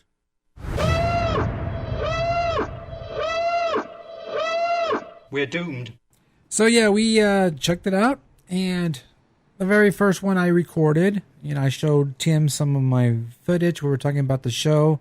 Well, my question is leading into this. You guys are big Fantasmic fans like myself, right? Fantasmic's probably one of my favorite things in the whole world, easily. I used to be able to recite all of it. I could probably recite the whole show for you right now. The old show. Nonetheless, I was sad when it went away for the last year and a half. Hell yeah. And I've been very excited for it to come back, but apprehensive when they announced that there was going to be changes. You guys feel the same way? I didn't really want changes, but then later on, after whatever time it's been, like, okay, well, I guess I got used to knowing that there's going to be changes. Yeah.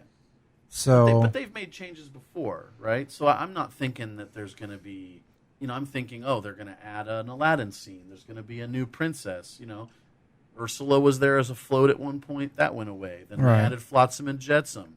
They added the green flashbang at the end of the show. That's a change that's happened.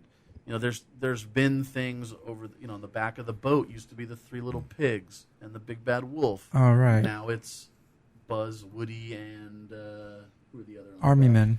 And the Army men on the back of the boat. Basically, Pixar Fest on the back of the boat. Exactly. I think Diggs and I are in the same boat. We're thinking some changes are going to be happening, but was that what happened? Were similar changes to what you expected? Well, we talked a lot about that, and one of the things that my concerns was that they were going to bring stuff from Florida, and I kept talking about that because one of the biggest things that I didn't want from Florida was the Pocahontas scene. Right. From the Florida. Pocahontas is in lieu of the fact that they have no boat there to do a Peter Pan or right. scene. But I was just concerned that they were going to bring it because we'll get to messing up flow in a minute, in a little bit, but Pocahontas was one of the things to me that it messed up the whole entire. It slowed down the Fantasmic in Florida, and it totally messed up the flow of it because it just seems out of place. And then, what was the other one from Florida that I was talking about? Well, all the villains that just appear out of nowhere. Right, the villains and stuff. But there's an Aladdin scene in Florida that I thought I liked the Aladdin scene in Florida, and I thought that I believe it's Aladdin that one I said could come here, but I was adamant that I didn't want Pocahontas. Weren't you talking about the genie? Oh yeah. Yes, I believe so. I actually don't remember now, but I just thought genie. I just know I didn't want Pocahontas, and that I just kept talking about, oh, these are things that are from Florida that they could bring over here, and I don't want Pocahontas. But other than that, I mean, I don't know about you, but I know other than that was my only thoughts. But I just know that I expected change, but I never expected a complete and utter redo. I didn't expect them to revamp or remix, is what I've been saying. Yeah. The entire show. What did you think? Well, like I was saying, I did film the very first one. So, you know how you film things and you're just trying to get the shots and trying to get that, and you're really not really paying attention. Mm-hmm. So, I mean, I knew that going in that, I'm going to film this. And I was like, you know what I'm going to try to do is try to pay attention. So I had my camera and I focused it where I want it, but I was still looking. I wasn't looking at my camera screen. I was looking around to see what was going on. So I did try to catch the very first show and try to explore what was going on. But I also knew at that time that we were going to watch the 10:30 show over in the handicap section by the dock. Gotcha. So I knew right then I'm going to watch the show. I'm not trying to do anything. Because there's no smoking area anymore. Well, no. I was up by the boat the dock. other dock. By the petrified tree. Oh, on the other side. Yes. Okay. So other side. we knew that we were going to go watch the 10:30 over there. So I knew I'll be able to watch it and pay attention. There's a lot of things I like about the show. Like what? Lighting, the effects. Thought that was bad. The pirate boat was badass. Okay, now I'm not talking about the scene.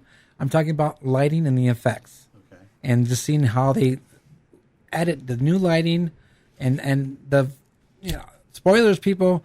It's fog on the boat. And you have all the fog coming up, which is cool because flowing. The fog is flowing. It's like low-lie fog. Yes, similar to the Barbosa section. There's no way you're going to tell me that doesn't look badass. Oh no, it looks amazing. Yeah, I mean, so it looks great. The best part, visually appears to be. Yes, the best part of that is when I was sitting in that area. Once the boat went by, then you see the trail of fog, and I was just like, "Wow, that's amazing." I mean, of course, it's going to have a trail when you're moving.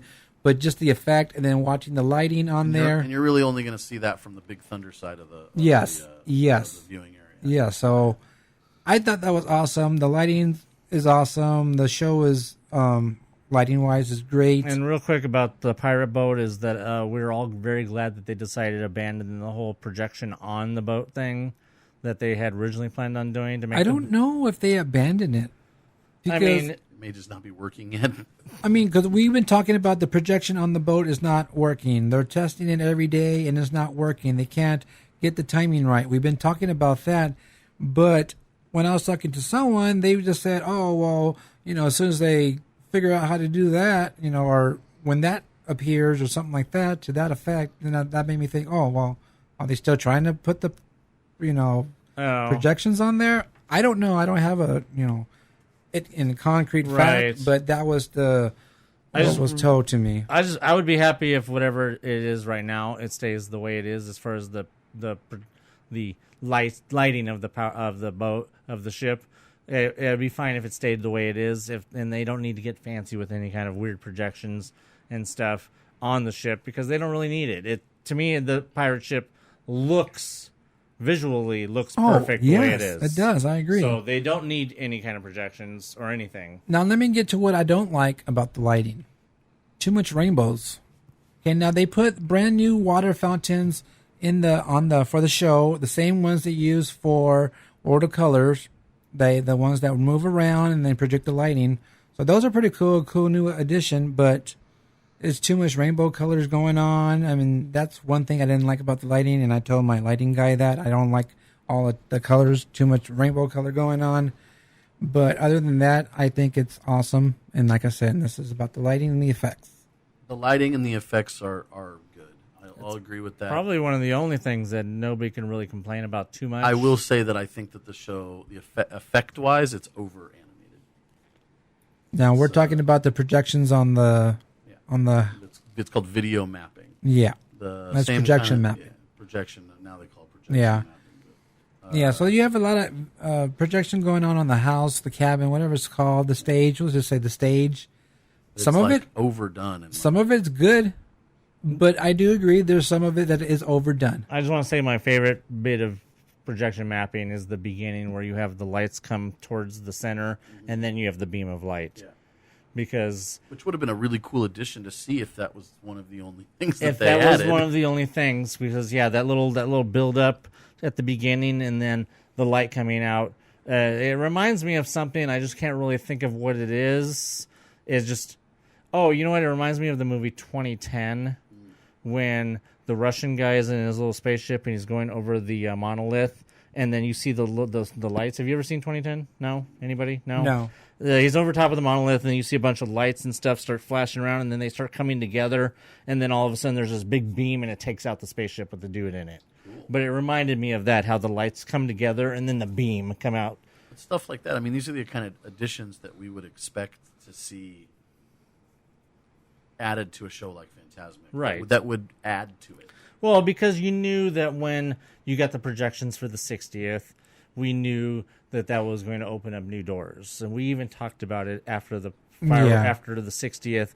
We knew that once you had that projection technology that we knew that Halloween was going to end up using it. We just didn't know what extent that it would be. He was actually surprised at how much Halloween ended up using the projection system. And then they just kept... Everything is now going to get the. I'm surprised that World of Color doesn't use that projection mapping more. When you spend $20,000 on a projector, you better get the use out of it. Right.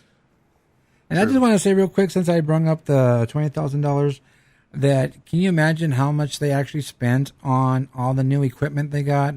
Okay, because I mean, just for example, at Knott's Berry Farm, when they have their little shows, for the summer shows, and they have all the lighting and stuff. They rent that equipment for the time period. Well, Disney's not going to rent this equipment since the show is forever. And I just want to say that if you guys have seen Fantasmic or seen a scene when Mickey's on the stage and doing the fireworks out of his fingers, there's 6 lights back there. Those lights are $12,000 each. So yeah, just those 6 lights. Okay, so think about all the new lighting they put on the new truss, which is part of my. We can circle back to it. Part of my issue is the money that they spent on putting all this together. Yeah. It's crazy. Millions, I'm sure. Oh, yeah. So anyway, you watched the show for the first time, and then you stuck around and you watched it a second time. You were there as well? I was there also for the 9 o'clock show. I wasn't front and center like he was, but actually without even needing a fast pass, I was actually get over there by the old smoking section on the left there that you had referred to.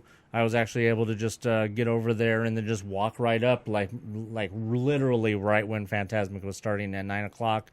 I just walked right into that section without a fast pass, so that wasn't too bad. So I was able to watch the first show. I didn't watch the second one, but then we did see it all together again last night. So I have seen it twice now from slightly different positions. I was able to see more of the stage stuff yesterday, so that was actually my first time seeing a lot of the projection mapping was yesterday. I was able to get a little bit more better perspective on some of the effects that you guys were talking about on the second viewing yesterday. Well, I don't know about yesterday, but I wanted to say that I was sleeping during the Saturday shows. D23 killed me, and Saturday night, we actually left early on Saturday afternoon, went home, slept, and Sunday came around, and I thought, my friend Jesse's here. Let's stick around. It's already 5, 6 o'clock. Let's stick around. We'll get some dinner, and we'll go watch Fantasmic, right? I know we don't, because we were going to go on Monday, get Fast Pass early in the morning. After our weekend, I thought, it's a bad idea. Let's just power through an extra couple hours now and do it that way. And the thing about Fast Passes real quick is that I've seen the show twice now, and I didn't even need Fast Passes either time. And I mean, the first time it wasn't really great. Like I said, I couldn't see the stage, but it was good enough where I got the idea of the show.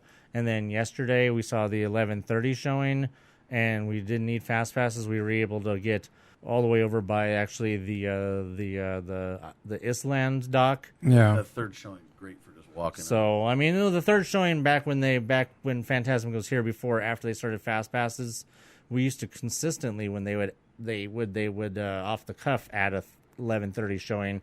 We would always try to go to that showing because it would be so dead, and we would get a great spot to watch the show.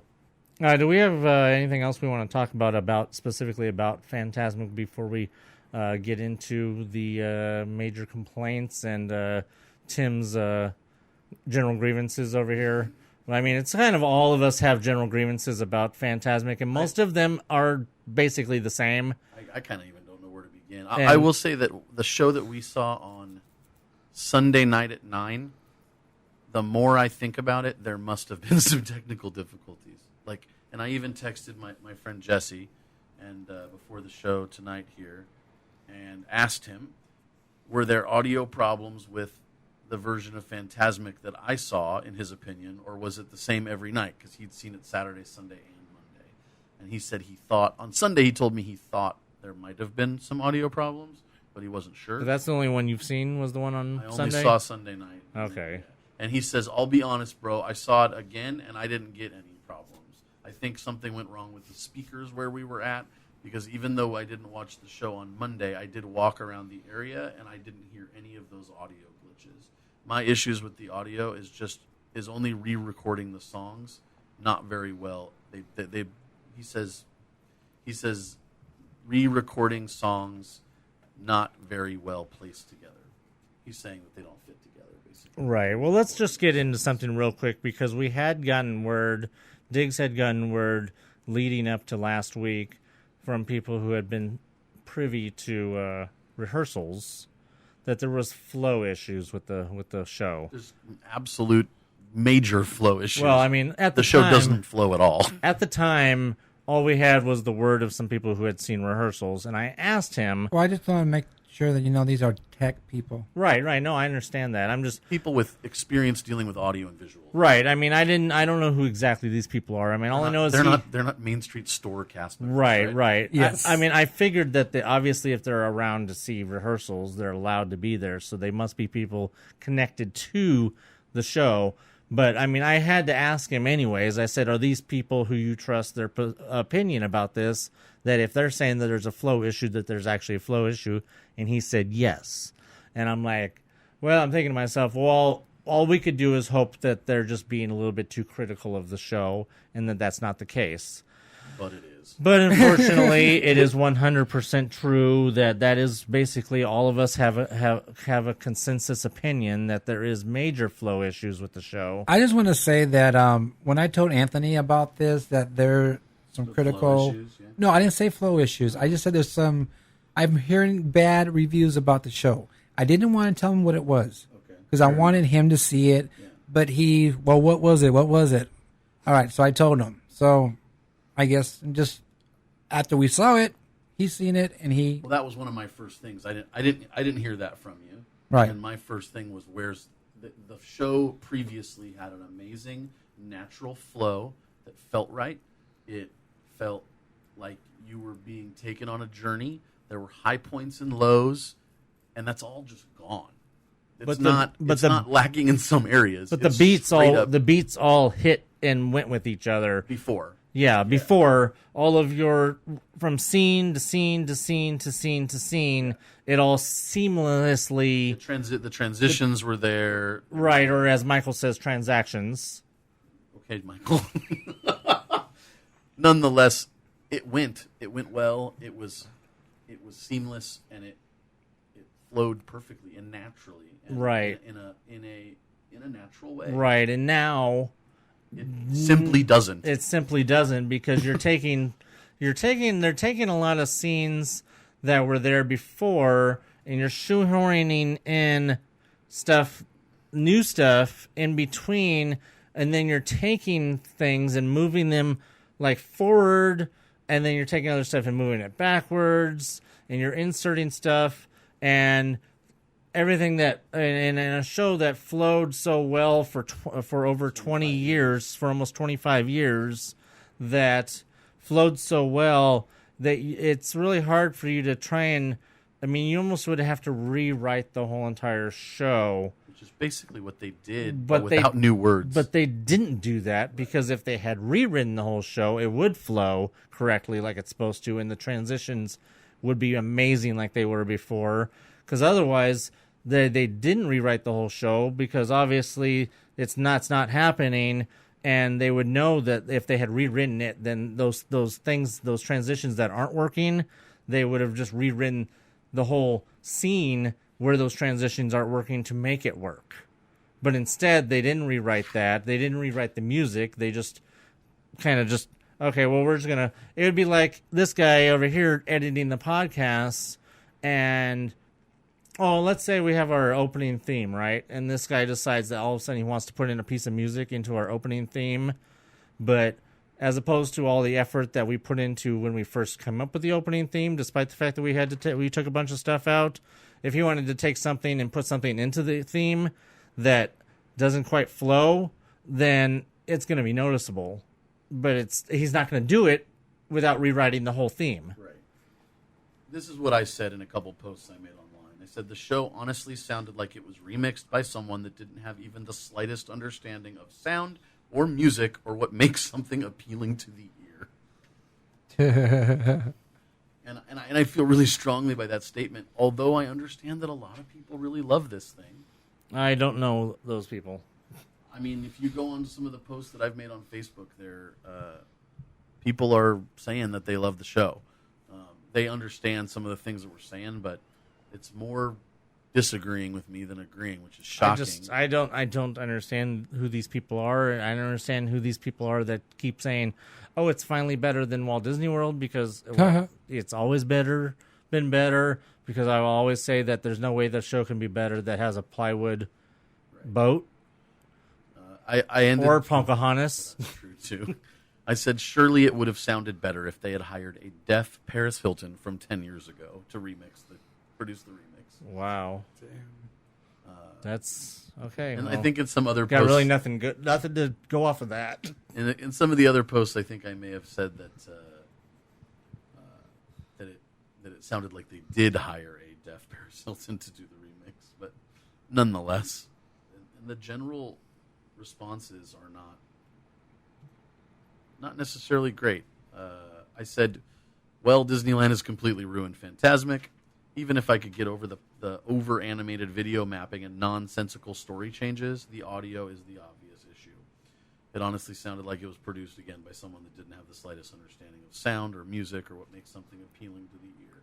And the perfect example of this is the audio music that accompanies the new Princess Float, spoiler alert, Rapunzel, with I See the Light from Tangled, which replaces Snow White. Yes, again, spoiler alert, Snow White's gone. Even during this part of the show, they used by far the worst remixed version and the worst person's voice. The singer's not very good. And you know what? When they announced that Tangled Rapunzel was going to be coming to the show, I was very excited because I think that's one of the best Disney songs ever made. I figured that Rapunzel was going to replace somebody in the princess sequence. I figured that it would probably be Snow White because it's Snow White always, even though it, once again back to transition flow. Musically, it flowed great going from the Ariel song into Someday My Prince Will Come, even if it is only 2 lines of the song, and then back to Beauty and the Beast. Right. But it flowed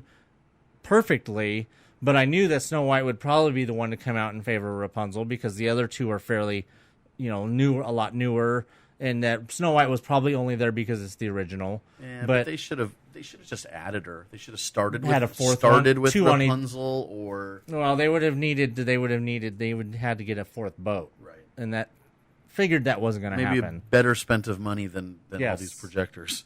You know what? When I first saw Fantasmic, I didn't think the Snow White thing flowed right. I didn't like it. I never liked that part because of the fact that, it's like only you said, 2 lines, and I'm like, well, that didn't make pointless, sense. Yeah. Yes. So I mean, I thought the same thing about that, but getting back to Rapunzel. But then now you can't unhear it going into Someday My Prince Will Come. Right. So I'll get back to the other part of the Snow White thing. I have an issue which I haven't mentioned yet, but let's play this. What you're talking about.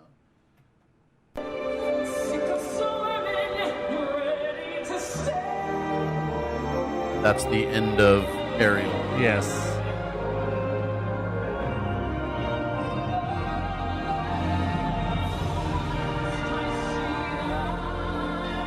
Choppy.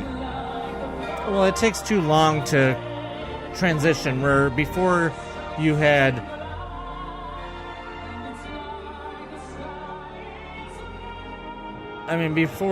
it basically go directly from the Ariel and then immediately Someday My Prince Will Come, they will find true love, and then Tale is Old of Time. Right. But now it's like you got that huge crescendo. I think they needed that though. Really? I mean, I'm not saying I like the part, but I'm thinking that the people who rewrote this, how are we going to transition Mermaid to this? And the score supervisor says, let's build a crescendo here. And then you make that crescendo, and then boom, you're into. The only thing though that makes that doesn't make that work though is that if you had a crescendo in between Beauty and the Beast and Ariel, but there is none. There's a don't have that. There's a smooth transition from Beauty and the Beast into Ariel, just like there was a smooth transition from Ariel into. I keep saying Ariel because I don't remember the name of that song, but not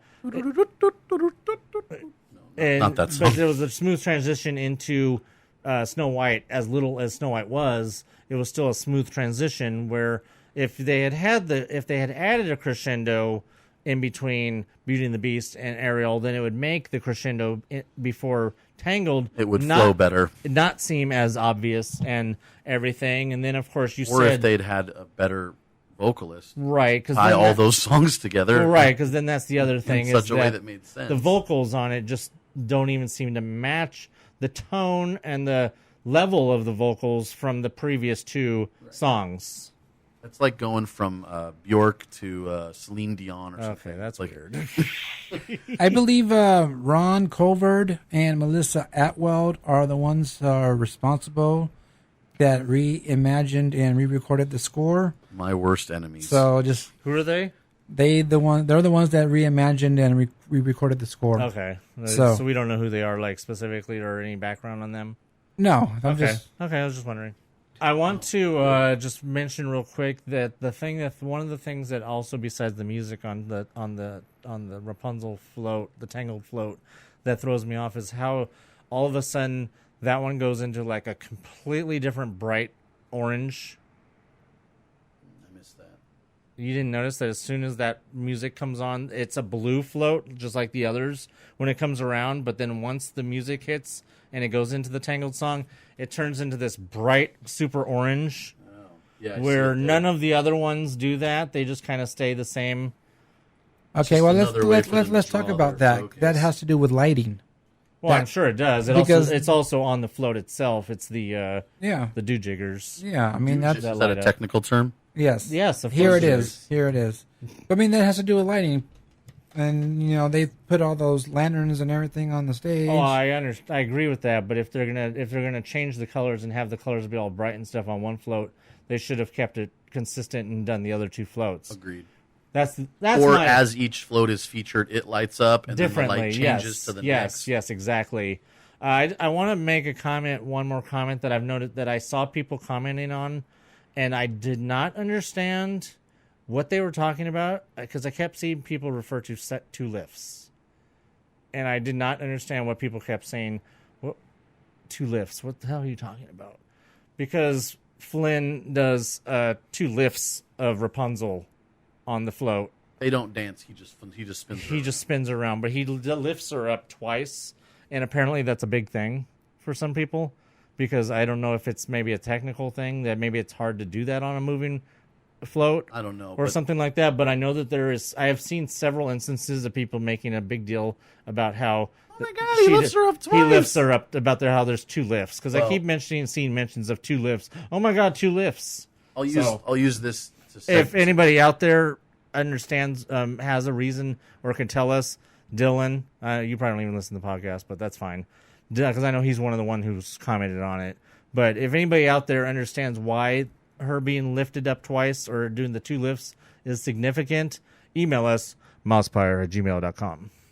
All right, let me just say real quick, because it's not even a lift. She just runs and jumps up, and he just goes, takes her momentum. I don't know. That's a lift.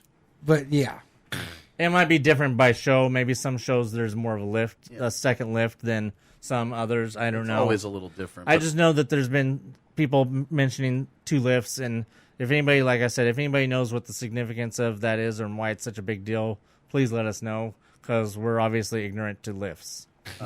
I'll use this to transition into my other thought about Snow White, but one of the main reasons why Snow White being gone to me is particularly sad, and I've seen several other people comment about this, that one of my favorite moments in the old show, and again, a lot of other people were agreeing that for them it was the same, is that moment after Ariel's on a rock, Beast is in a giant costume, that moment when Prince Charming picks her up and spins her around is truly magical in the original Fantasmic, and it's got an impact in such a way that I think spreads a good message to how men should treat women, and it's got a lot of good messaging. Maybe that's one of the significances of the two lifts, is that it's trying to capture that same magic, but extra. I mean, something like that. I would go to the corner of the smoking area, and as soon as the boat was not lit anymore, I'd yell, "You guys rock!" and he'd put her down and they'd wave like that. Is about the point right there to the left of the smoking section, because like I said, that's where I was at 9:00 on Saturday. Yeah.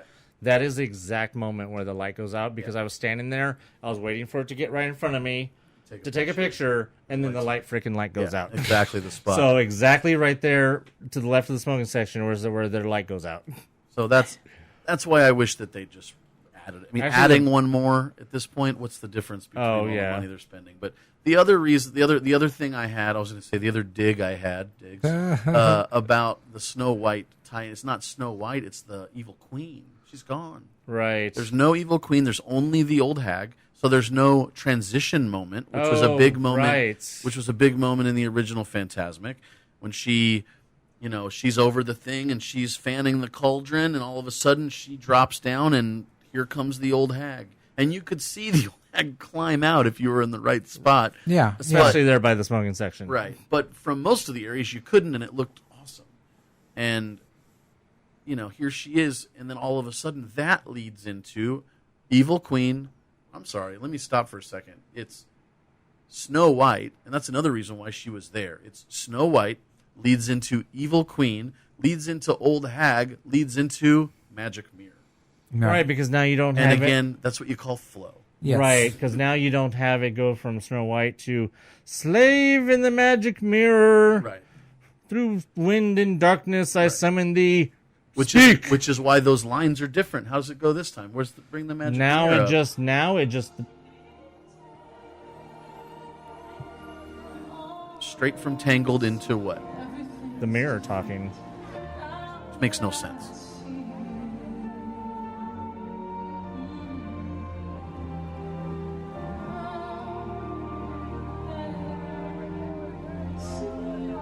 Tell that guy to shut up. Here it comes.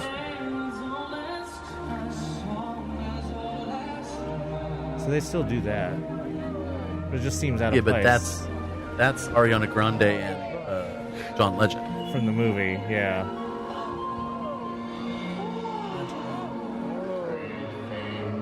See, it just goes straight to the magic mirror talking. Oh, Mickey's making some orgasm noises first, though.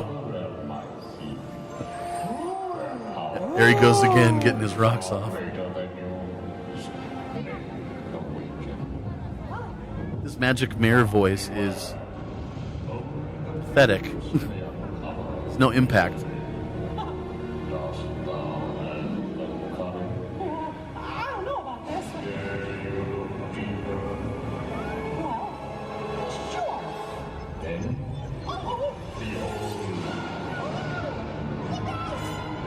Now, the magic mirror, real quick, brings me to three things that I want to cover. First of all is Mickey's orgasms.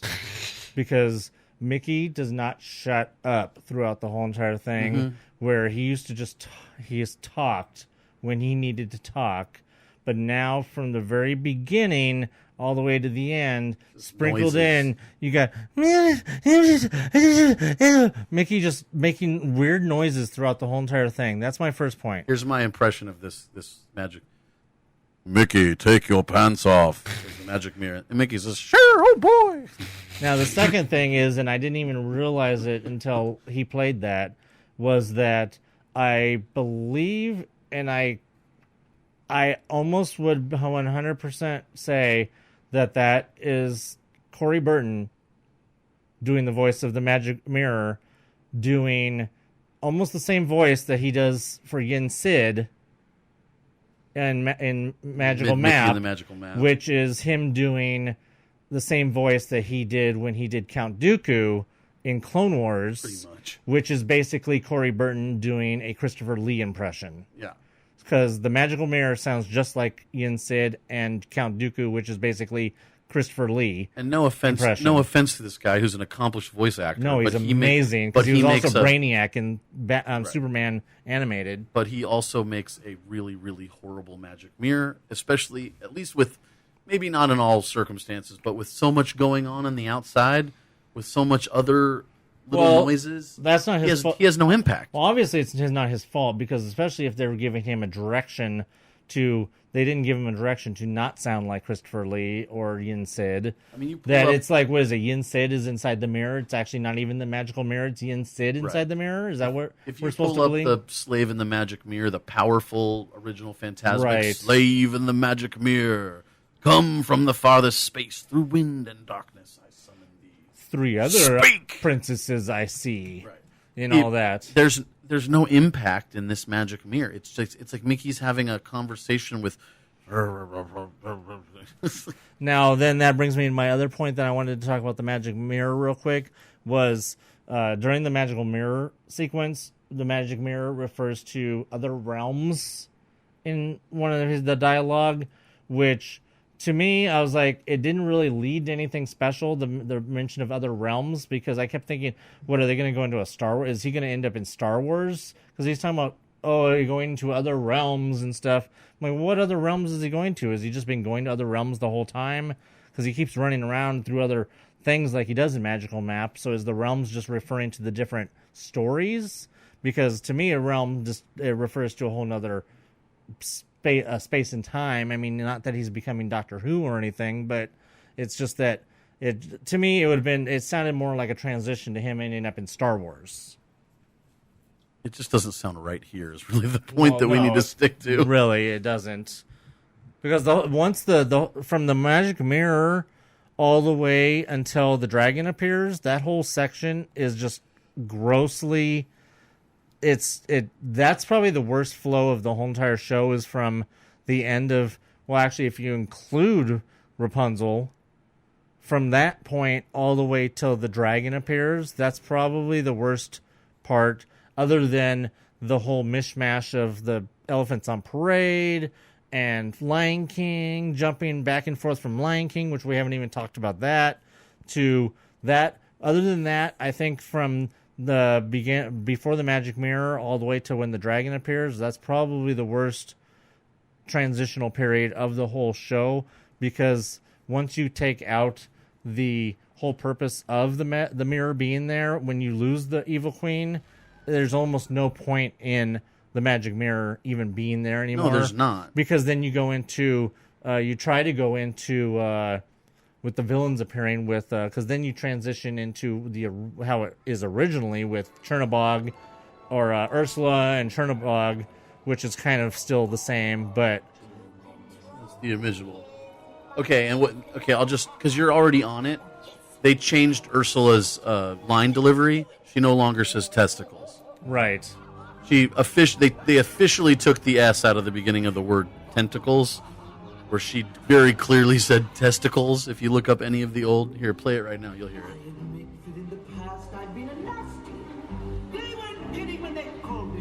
Bitch. Here's the line. Into her own tentacles. You've got a different. Which is this from? What's this? This is from the new show? Yeah. It's the new show. This is the new show. It doesn't say it, but if you listen to the old show, she very clearly there's an S sound at the beginning of tentacles that shouldn't be there. But that part right, you already knew this. Come on. That part right there, through Chernabog, this part is probably the only part of that whole sequence that's still original, because the beginning with the evil queen obviously isn't there anymore. It sounds and then original. After Chernabog, when the evil queen comes back and does the cauldron part, right? Then after that, that's changed, and then just all of a sudden she's, like you said, she's the hag, right? But then all of a sudden she's the hag, and then all of a sudden Maleficent is there, right? It doesn't make sense because, okay, what would have made sense is Tangled. Take out Snow White. Tangled comes and it goes to the side. What's the first thing we see after Tangled float goes away? The magic mirror appears and starts talking to itself. What would have made more sense would be a projection on the. They bring up the water screens. The projection is of the. What's her name? I can never pronounce her name. The evil lady in Tangled. Right. I've seen it once. Really? Okay. It's I know who you're talking about. Yeah, she's got grayish black hair. She's the one that she makes Rapunzel sing to her so that she can de-age. She has a complicated name. Mother something. Superior? Nonetheless, if they brought up her on the screen, on the water screen, and then had her kind of in lieu of the way the Florida version has the villains are transitioning, and then she transitioned into the evil queen, and then the evil queen transitioned into the hag, and then the magic mirror. And they could have done it all in about 10 seconds, and it would have made sense. Well, you could even have had the Tangled villain talk to the magic mirror just because. Right. At least rather it would have than tied just in. the mirror starts talking to Mickey, which is I think what's happening is the mirror just randomly appears and starts talking to Mickey. But there, like you said, there's no connection between the Tangled and the mirror. There's nothing connecting those two, where before it was the connection between Snow White, the evil queen, the mirror. Now it goes from now it's mirror, yeah. right. That's Mother Gothel. Mother Gothel. There you go. So now you go from Tangled to the mirror, which there's absolutely no reason for that. There's no I'm ashamed of my lack of remembering Disney stuff.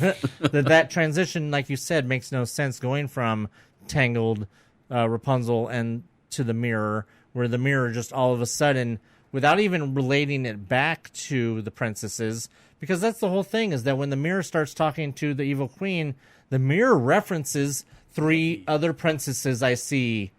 He says, I just brought it up. But he doesn't even mention the three princesses when he's talking to Mickey because he has no. The mirror says there's no context. The mirror says specifically, says, "Slave in the magic mirror, come from the farthest space through wind and darkness. I summon thee, speak." And then there's thunder, and then he says, "Famed, famed is thy beauty, majesty. But hold, three lovelier maids I see, and here." It says Hear in this one. In it's Mickey's, actually here, Here. In Mickey's imagination, beauty and love will always survive. Right. The evil queen yells, "No!" And then she runs around on the stage, and then she does to the cauldron. Right. And then she becomes the hag. Right. And then she becomes the hag with the bolt of light. And then that transitions into Ursula. Right. And then the Ursula transition is basically there to provide some cover for Maleficent. Right. But when does because is Maleficent in the new show? No, yeah, she still does the rise up thing. Right, because that same rise up tower is what works on the Aladdin magic carpet. It's the same mechanism. They use that Maleficent tower riser thing. That's the same thing the magic carpet sits on, from what I could tell. I don't think so, because that's further back.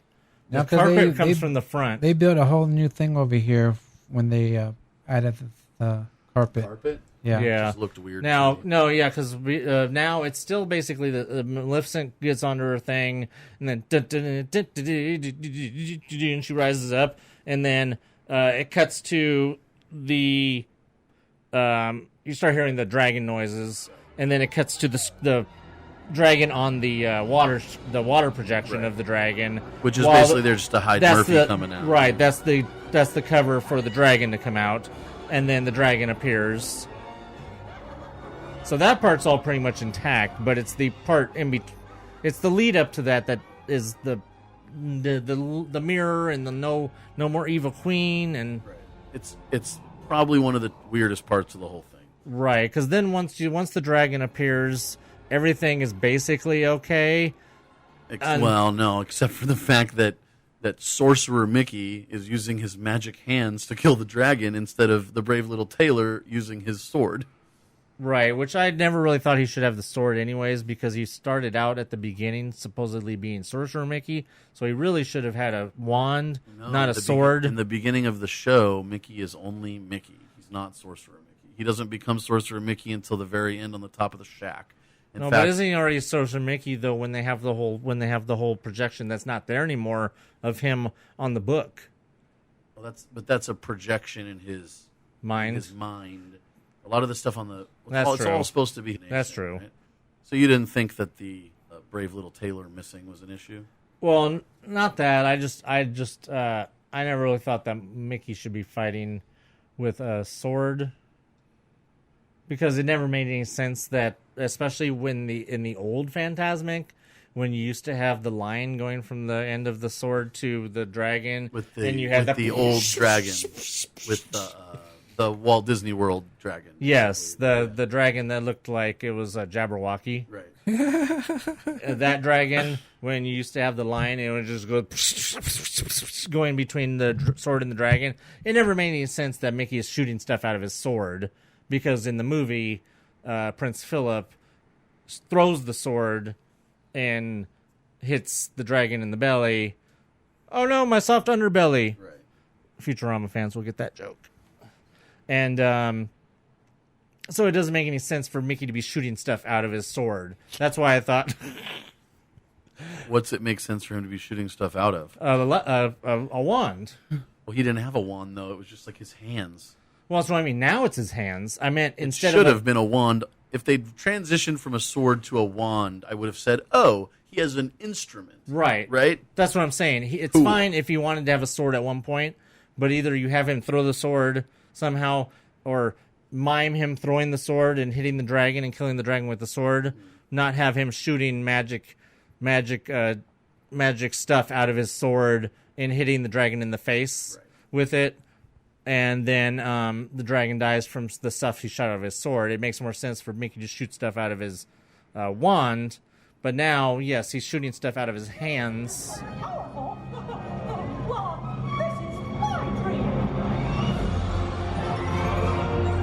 Now, maybe because it's his dream, he could shoot stuff out of his hands. Maybe that's why. Because if it's all in his imagination anyways, that it's Well, okay he's been for him. having orgasms the whole time, so he might have something stored in those gloves. Well, this is true. So, I mean, if he's shooting stuff out of his hands, it's only because it's his dream. And what kind of dream is it? Is it a wet dream? I mean, I didn't mean to go there, but come on. Yeah. The whole time. Yeah, I want to get back to something we talked about earlier. I don't even think we talked about it on the podcast, but the whole thing with being a little bit too much like Mickey and the Magical Map. Yeah. Where Mickey isn't just you're not just in Mickey's dream, but Mickey is there in every aspect of it, whether it's Mickey walking through Chernobog's eyes or whether it's Mickey turning into Pinocchio. Even though it's an amazing projection and it's amazing animation, and then It's unnecessary. It's unnecessary. Mickey walking around inside of the Monstro or any of that stuff. I mean, I understand you're trying to do filler there where it used to be Pinocchio, but you know what? Actually, it's not really filler for Pinocchio because the genie is now filler for Pinocchio. Right. Genie is now where Pinocchio used to be, right? The Aladdin scene? The Aladdin scene. I think so. Genie what do you think? is Is that where that is? Used to be the lead up to Pinocchio or no. I mean, the genie appears instead of when he used to go, and now it's the genie appears at that point. Oh, okay, maybe. Yeah. Yeah. There's the part where Pinocchio's with the two girls kicking, right? Right. But now that instead that's the projection. Used to come right after the pachyderms. Right. Well, now the pachyderms aren't even where they were supposed to be anymore. And that's the pachyderms because are shoehorned in at the end of The Lion King, which I mentioned, I kind of alluded to it's earlier. Not really The Lion King, it's the Jungle Book. Well, no, because it's the Lion King is just kind of all over the place because you start with but then the snake Ka comes out. It's like, okay, well, what does that have to do with anything? What's the snake in the Jungle Book? Ka. And in The Lion King? There's no snake. Oh, see, there you go. That's what I mean. It goes, and here comes Ka. From the Jungle Book. And that leads into King Louie and the new not cool monkeys. That leads into the Perry the Platypus monkeys. Yeah, they look weird. Really weird. Like, what was wrong with the other ones? I think they were Daft Punk. Well, Daft Punk's good. Did we establish that they stole those monkeys from Hong Kong? Is that what we think? Michael said that he thinks they came from Hong Kong, and then you said you think they came from Hong Kong. I think that was the one it was from. So yeah, they got the new monkeys, but there's still Lion King going on during all this Lion King music, because then once the monkeys are gone, it leads into Hakuna Matata and projections on the thing. Maybe that the monkey. Oh, there's so much stuff here. We might have to talk about. I might have to come back to talk about this more. If they had gotten rid of, real quick before you say that, if they had gotten rid of King Louie off of the third float, maybe it would have and put like Timon and Pumbaa on there. Right. It might have made more sense, even though the weird monkeys still would be there. Yeah. But if you had put Timon and Pumbaa, or if you'd put Simba or Majestic on the last float or something instead of leaving Louie there, then maybe it would have made more sense, even with Ka interrupting everything. Maybe the reason that they're putting Jungle Book and Lion King, they're comfortable putting them together, is because they're using that same technology to make those two movies. Well, it's the same director, but well, and Jon Favreau's the director too. Well, then they should have just put Jon Favreau on the third float. Well, he's an actor, right? He could just beat his chest. He could just put on that jersey he wore in Rudy. Yeah. You know? Rudy. That was his first movie. Yeah. Or wait, was he Rudy? No, who was he in the movie? He was Rudy's friend that he meets in college. Yeah. Rudy, great movie. Funny reference. Or they could dress him up as like in Swingers. Yeah. One of my well, that's one of his best. One of my biggest gripes is not just that the music's been changed, but all the choreography is different. And I can't understand the reason to. Okay, the original part of the show, the very beginning, Mickey does his directing of the fountains, and then he runs up from the stage left, and he goes up and he stands on like a little platform, and he directs the stars through the sky with his fingers, and then does that once or twice, and then he turns to the side, he puts his hands behind his back, and he cocks his head, and he disappears behind the water. And it's absolute magic. No one can say that doesn't look amazing. And now he does some, like, I'm tap dancing, like, pose before disappearing. Well, but then the thing is that once the water comes on and he does disappear, there's times when you can still hear him. Well, yeah, 'cause as soon as the light goes out, it's when he's ready to touch himself. Right. Apparently. So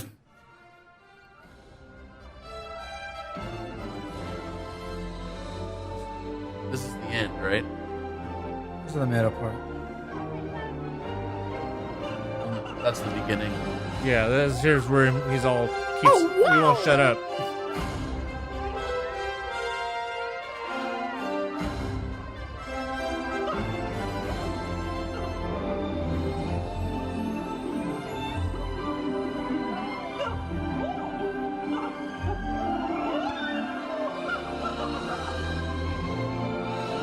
It sounds like Mickey's flying and like verbally expressing his joy. He's flying over China. He's on soaring around the earth.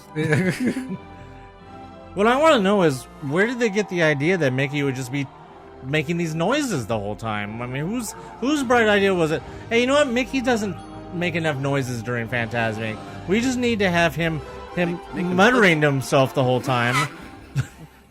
That's You know what? He actually looked like muttering. he looked like he was doing a Michael Jackson pose. No, he went like this. He looked like a what is it when the mariachi and then like he was like, right? That's what he does. Tell me he doesn't. A bullfighter? Tell me he He doesn't needed do to be this like- like a bullfighter. Tell me he's not doing this. They need to be like, Diggs, look. Tell me he's not doing this. he need to be say, "Olay!" Yeah, Olay is like looks what it looks like. Olay. He's doing that, right? Yeah, he's making a freaking Olay pose. Next thing you know, Ferdinand the Bull is going to come out. Because so you know glad there's I'm not get- enough Ferdinand the Bull around. I'm so glad I'm getting this information with you guys so that I have things to tell people. And Mickey with his Olay pose. See, you know what? We don't need Pixar Fest in the parks. We need Ferdinand the Bull. We need Lambert the Sheepish Lion. We need all of those to have their own little Humphrey. I was going to say that You right know now. what Mickey's pose reminds me of here? He reminds me of Foghorn Leghorn. Olay! I say it. You know, speaking of the beginning, I mean, we've talked about and complained about Fantasmic for quite a while now, and we haven't even gotten to everything because I just two things that we still haven't really talked about, and that's number one, the first time the girl starts singing and how extremely slowed down. They didn't just take the original and slow it down; they completely re-recorded this first song. Are you gonna cue that up while I'm talking, real quick? That they at the beginning, the first time the girl starts singing. Well, even before that, just in chronological order, Mickey jumps out with the first light from the ground. It's too early for him to be in the show. There needs to be this magic moment of this light from the ground, and then suddenly Mickey appears. But instead, the light comes out, and so does Mickey, all at the same time. Right? Isn't that how it goes down? Yeah. And it's Right. just, it's like, whoa, what the hell? They. Honestly, that's that. If two words sum up this whole show, it's missed opportunity. Now, see, that wasn't the first thing that bothered me because I couldn't see that from over by the smoking section where I was for my first show. Missed opportunities. I just wanted to say it again. This right here.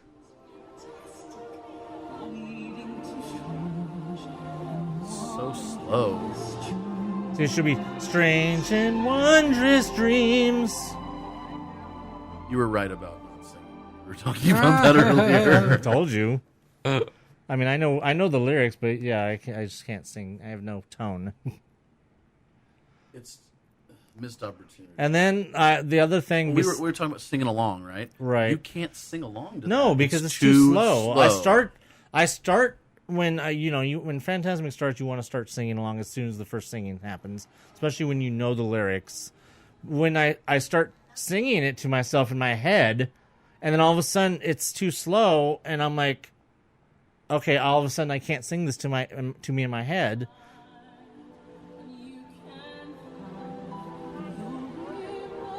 What's going on the screen when she sings? Flowers on the Okay. screen. The little petals. Yeah.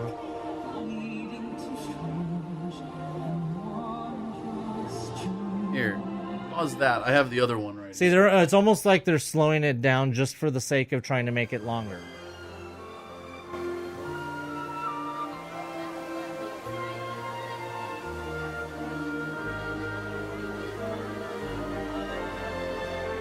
And it leads up, and then it's bing, bing, bing. It's like the timing of the song makes sense. This new music doesn't have timing. Did I go too far? You went too far. Okay, well, hold on.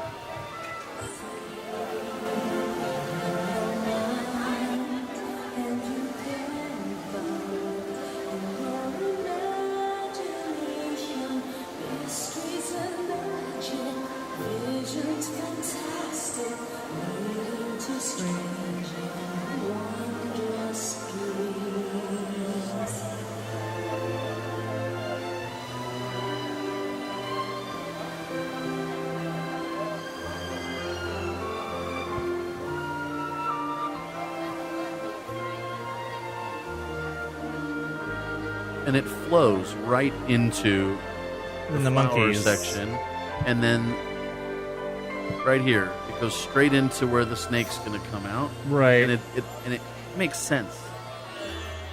Because the music transition there into the Jew. How does this transition? It transitions into Mazabenya.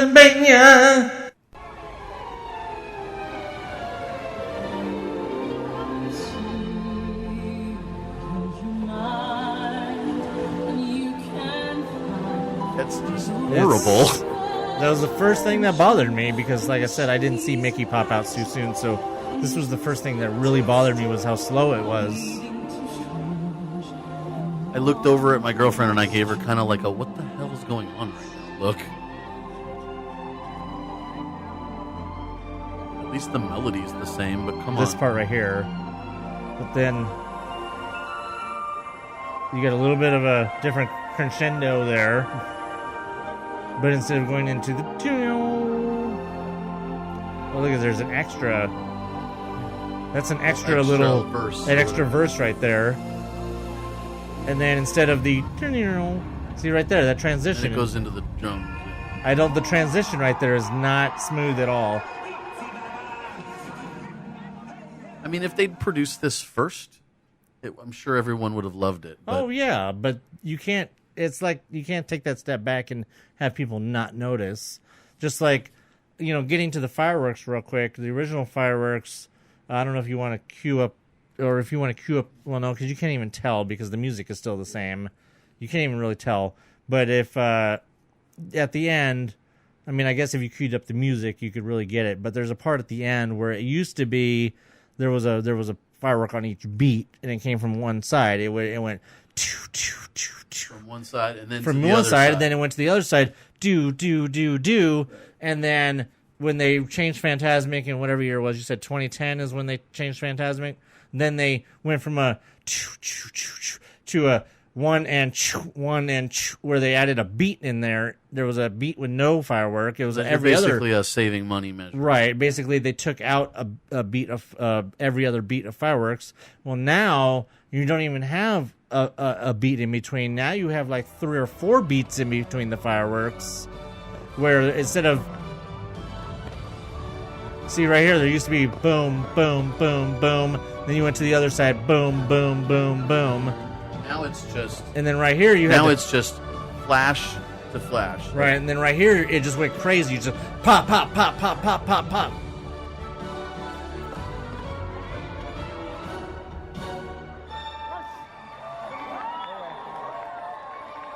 And he takes a lot. Even the re-recording of Mickey's voice irks me. Well, because there's a huge space, more of a space in between before he says some imagination, because then they add that little bitty bit of Sorcerer's Apprentice in there just before he says that. The whole thing just makes me which really wasn't sad. there before. I don't remember what was that other part where they took out the fireworks completely and it's noticeable. It's before all of that, but after the Mark Twain, You know, to be honest, the whole sequence from the dragon to the end of the Mark Twain, I'm glad that they didn't change that song at all, because if that had been slowed down, I wouldn't even want to see the show, because that's my favorite part of the whole entire show. Which one? The song with the Mark Twain. You know, from the part where it's all the yellow, with the yellow lights, and then leading into the Mark Twain with the fireworks on the Mark Twain. I have a separate story that relates to this, but in I think about 2007, a friend of mine and I were at Disneyland late at night. They'd done a third showing at 11:30, and we were like coming from Splash or Mansion or something, and there was one guy up at those soundboards, an older gentleman, and you know, I'm not shy to ask questions, so I asked him some question, and he said, "Hold on, I'll come down there," and his name was Keith. And he represented himself to be the head of Walt Disney Entertainment, who sounds like a fancy title. Basically, he's just in charge of all their shows and whatever for the parks. Used to work for Disneyland, and now his check comes from somewhere else, he was saying. But he knew, like, all the band members in Voyager. Oh. He could tell me the name of every girl that had ever flown the wires. Tinkerbell. We ended up talking with him for like 3 hours until it's like 2:30 in the morning. That's and cool. he walked my friend out, and how we had to get like locked out of the gate opened up and let out. I think the only reason the conversation lasted as long as it did is because he was clearly gay and liked my friend's arms, but nonetheless gave us a ton of cool information. That's cool. The entire time. And one of the things that he said was that when Fantasmic first started, that all the executives and everybody involved in the production thought it was going to be not except the people that wrote it, thought it was going to be a big fat flop, that no one was going to understand it because it didn't have, I don't want to say flow, but it was missing the pieces that tied it together. That they thought that people weren't going to be receptive to it because it didn't make sense. It's like the whole Mickey's Dream thing. They didn't think people would understand that or catch on to it. And that, I thought at the time, wow, this story's got more flow and connection and than anything you guys have ever done. It's the coolest thing Disney's ever done. And he said at that time we were probably 15 or 18 years in or something. And, 25 is now. That would have been 15 years. 7, and it was just an interesting piece of information. And after seeing the show now, I wonder if he's watched it. I wonder if he came to see it. I think he's long since retired because I saw him a couple times after that, but never again. That's what I feel. All the things he said were the concerns of the executives going into Fantasmic originally are literally the things I'm thinking. But that's basically the only changes to that whole scene when the Mark Twain comes out is the new moving water and the rainbows. Otherwise, as far as I could tell, they didn't change the sound at all in that part. Even the part where Mickey's on top of the shack, the only thing changed about that are his choreography, right. Which again is very upsetting.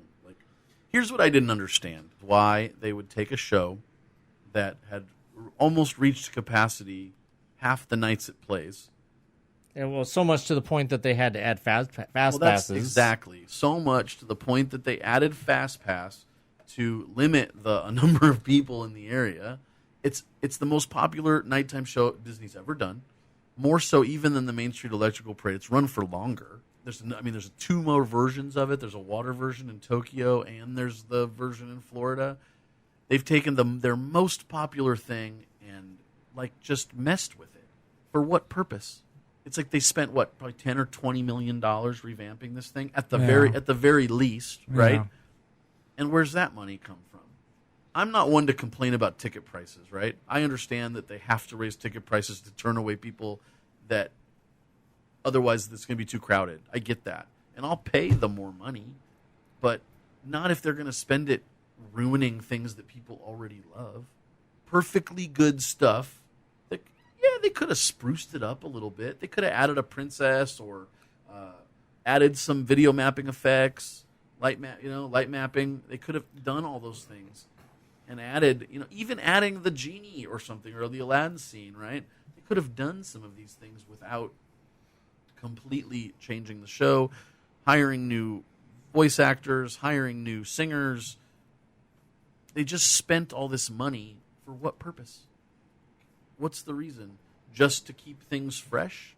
And they've never done that before. They've added and made changes to the show in the past. But for what reason? And it leads me back to my thought that we're in this really screwed up era in Disney where it's so popular that they don't know what to do to keep up with the popularity, to keep things moving. And you've also got this entire generation of newer than Tony Baxter Imagineers, right? Tony's like the last just retired, right? So you've got the Tony era of guys that have just retired, and then you've got like the Bob Gurr era before that, right? Tony learned from the Bob Gurrs. But now you've got these guys that look up to Tony Baxter, and they want their window. They want to sign book signings and stuff one day. Basically, they're the J.J. Abrams of Imagineers.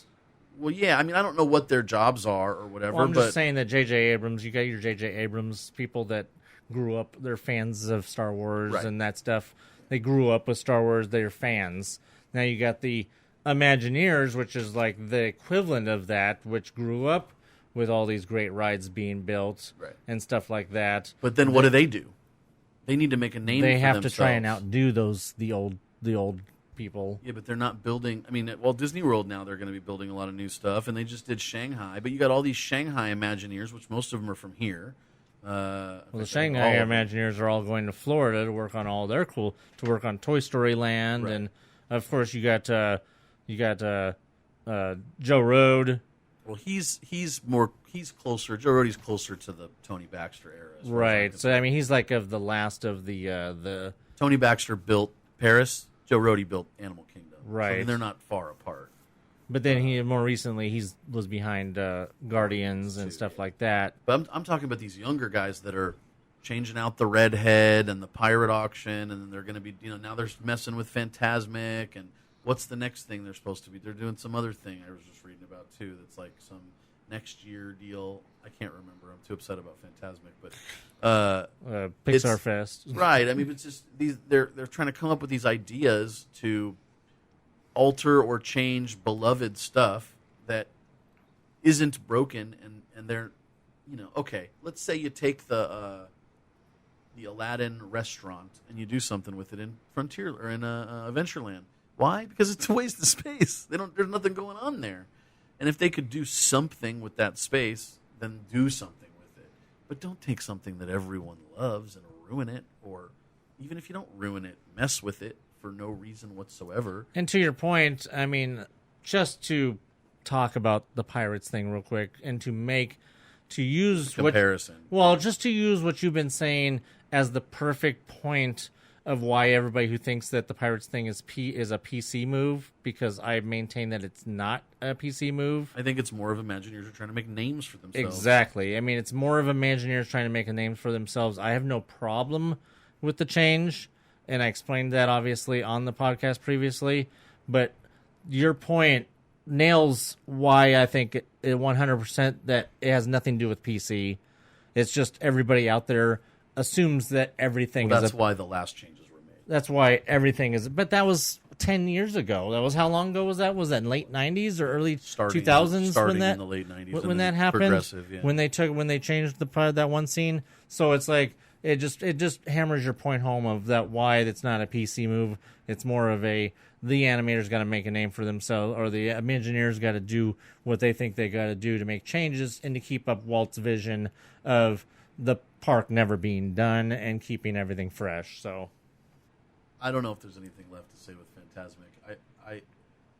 I do hope that going forward that's not as bad as I thought when I originally watched it. For me, the audio, the words in the songs were literally cutting in and out, trailing off, and I thought it had been. That's why I said it sounded like it was remixed by a deaf Paris Hilton 10 years ago, or like Pauly D before Jersey Shore. I'm DJ Pauly D. I mean, if you had issues with sound issues, then I mean, obviously that's going to make it even worse than what it already is. But I mean, all of those issues that we talked about all this time are still there, and whether you had technical issues with the particular performance, that still doesn't excuse the changes that obviously, make it not the Fantasmic that we want it to be. Right. So, again, I would have been fine. At first, I thought I'm not going to be fine. I would have been fine with some changes, though. I went in with an open mind, and I was just like, "What the hell is this? How does this make any sense?" It's choppy. There's no continuity. It's not what we already had, and things. If there's going to be change, they need to be moving in a good direction. But the lights are badass.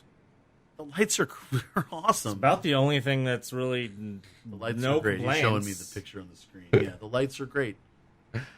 But at least they still have those original light towers from 92, the spinning light towers. Those are pretty cool. At least they kept them.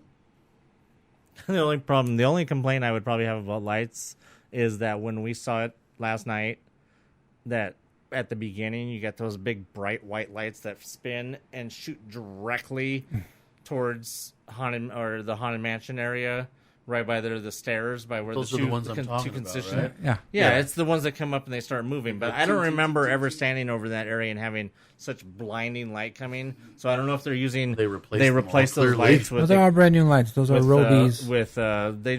They don't need to be so bright. What do you think of the new lasers at the end? Oh, the lasers are awesome. They're better, right? Yeah. Oh yeah. They're all brand new lasers. Oh, and I just want to also one real quick that we talked about before the show was that everybody. I mean,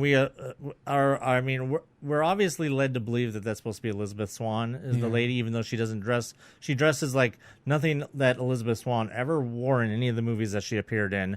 But I just want to point out to everybody, because I've already pointed out to these guys, and the first thing I thought of when I heard her voice was that she sounds like Daisy Ridley. Ray from Star Wars.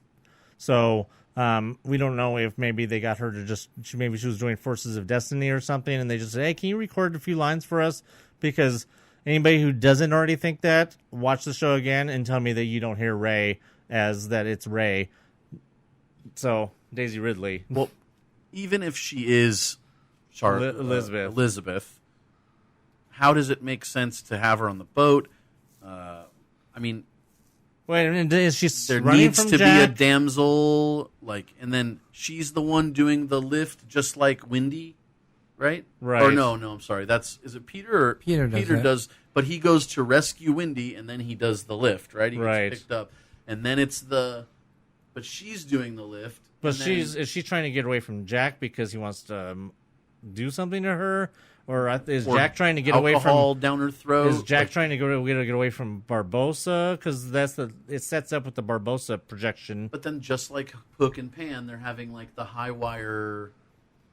But there's no fight there's no sword fight on the rope, is there? Right? See, I still haven't watched it from over on that side, so I don't know anything that was happening over on that side. There's a sword fight, right? Well, who's he fighting? Who's Jack fighting Barbossa? Or is it, and then there's another point where she's on the high wire too, and she's getting like chased across or something. Yeah, I think that was the last part on we're going. I would just be happy just to watch that scene and not even pay attention to what's going on the boat and just look at just look at the lights and the fog. So it looks cool. But something else that we lost by taking out Peter Pan is the crocodile. Yeah, crocodile. And they'd taken out the crocodile a couple times in the past. They brought it back. You'd think they're trying to add stuff, not take things away. Right. And just one last thing about that, and probably my last thing about Fantasmic, so we can move on to our emails, is that if you're going to take out the crocodile, you should have replaced it with the Kraken. Something. Or at least like David Bolton or Michael Bolton singing about "This is the tale of Captain Jack Sparrow." Better than what they got. Honestly, you know what? I'll read it to you. My very first response after watching Fantasmic was to text my friend and say they ruined Fantasmic. I don't even know where to begin. I might have been able to deal with it changing visually, but they screwed with the audio so bad. My first reaction was to tell Elizabeth that I want to move, like to some other state. First thing I told him was, well, they were right about the flow. Yeah. And then I said the musical rearrangement is terrible. I said the same thing. It honestly sounded like it was remixed by someone that didn't have the slightest understanding of music. I said that earlier. I can't put into words how off it sounded. I really can't put into words how off it sounded. And to top it all off, every bit of natural flow that the show had is gone. Now I truly understand the words hot mess. Well, all I gotta say is it's gonna be one of those things that you're gonna just have to get used to, and maybe you'll like later on in about 5 years. I don't know. I mean, I don't have much of a choice. I don't know if I want to go to Disneyland anymore. Was my other reaction. I'm gonna move to Oregon or Ohio or something. And do you have a special occasion coming up? Looking to personalize your trip with a keepsake? Create customized buttons for birthdays, engagements, family vacations, even bridal parties, or just because. Check out buttonsbydiggs.com today. Buttons by Diggs, Buttons by Diggs. Remember, those are buttons, not pins. All right, you blooming bloody pirates. We're going to mail. I feel like I was in the series Comic Book Man with all this blooming nonsense here. But anyway, I'll give the mail to Diggs. So here you go, Diggs. Dags? This time it was no winter utensil bag. Ooh. No, it was just an envelope. An envelope. All right, so our first email comes from Dan the Man. His subject line is D23. Wait. Hey guys, Dan checking in. Busy weekend and also the wife's birthday, so couldn't make it tonight. I would like to drop in next week. I don't think I have any plans. Sorry, Diggs, this one is a short essay. Yeah, right. Orderly Holmes. No, not that kind of essay. Oh, not that essay? All right. No. Never mind. All right. I'm sure you talked about it, but D23 was wait. The lines to get in were horrible. I ended up hanging out at downtown Disney in the morning, then going to the convention center when I am sure the line has gone down. Since I'm sure you will cover the expo in 3 or more episodes, I would just say a few things. It was manageable once you got in, except for the money bin, which was ultra dirty, longer lines than Guardians. Are you talking about the DuckTales money thing? Yeah. Oh, yeah, that's nasty inside. We saw some people get in line before lunch at the Big D, which was dirty with their lines too, and still saw them in lines hours later when we passed by. Over the weekend, saw Pirates 50th panel and the DuckTales panel. Got into the Dream Store to get the Pirates of the Caribbean 50th shirt and D23 pin. Not a long wait there. Didn't try to get into HUD D23, so no Fantasmic for me yet. Overall, if you just work on going with the flow, you can enjoy things. If you want to do the big things, you better be prepared to wait for it. It's better off without the Fantasmic. I know a lot of people were disappointed in the organization of things, but it seemed to get somewhat better as the weekend went on. The Pirates of the Caribbean exhibit was cool, and I am calling it right now that the next expo will feature Haunted Mansion for the 50th. Agreed. Clearly. I will say that where last time it got worse as the weekend went on, this time he's right. It did get better as the weekend went on. What do you think? Also, what do you think of the name Galaxy's Edge? If you didn't already talk about that. Galaxy's Edge 19. See you at the parks. Dan out. Well, real quick, I just want to respond to one of his things that he mentioned about us talking about it over multiple episodes.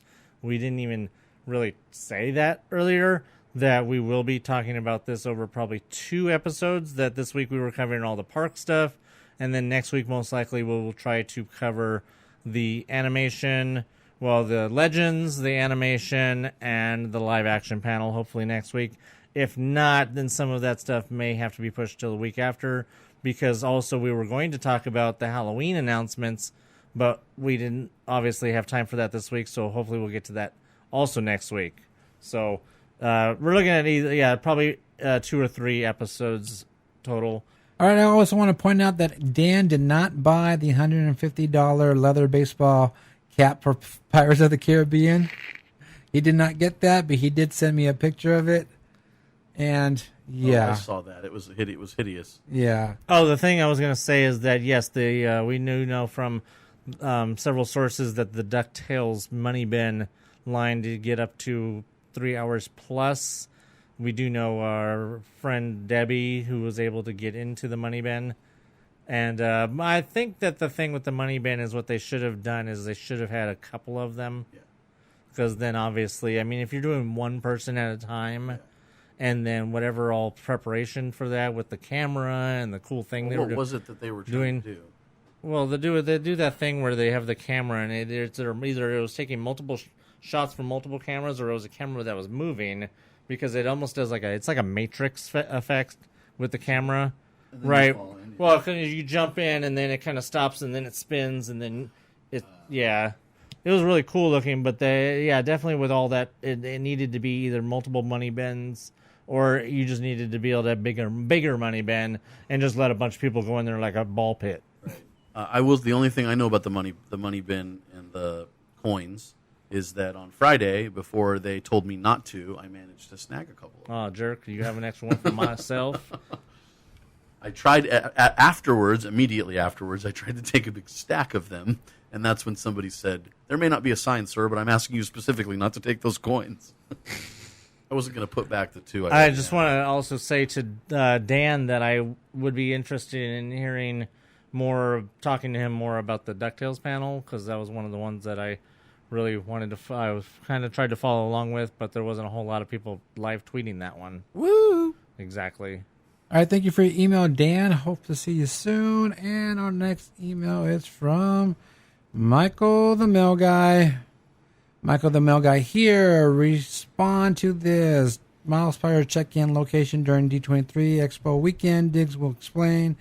Basically, when he was doing D23, when he said about the check-in, he meant since people were going to be at the expo and then after go to the parks to make sure they check in our spots. That's all that was about, not a check-in at D23 itself. That's what it sounded like. Yeah. Because we had established, what was it, last week, that we were doing the MousePIRE check-in was going to be at the Big D. No, but he didn't mean a MousePIRE check-in. You decided, okay, this is where it's going to be. But he was talking actually people going to the expo and then going to Disney afterwards, make sure they check in our spots. So I came up with a D23 check-in without when I didn't even need to. No, but it's okay because Dan checked in. Okay, well, I mean, at least somebody used it, and you guys did too. Yes.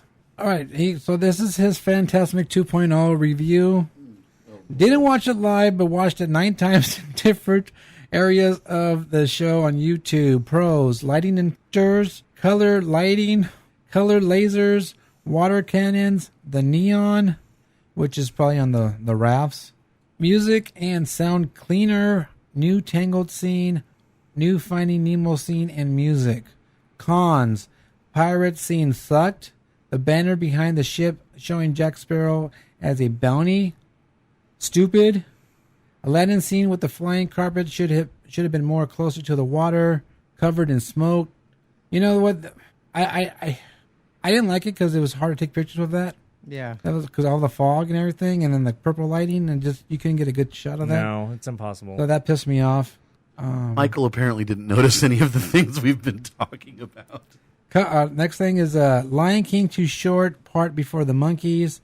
Some of the new music cutoffs.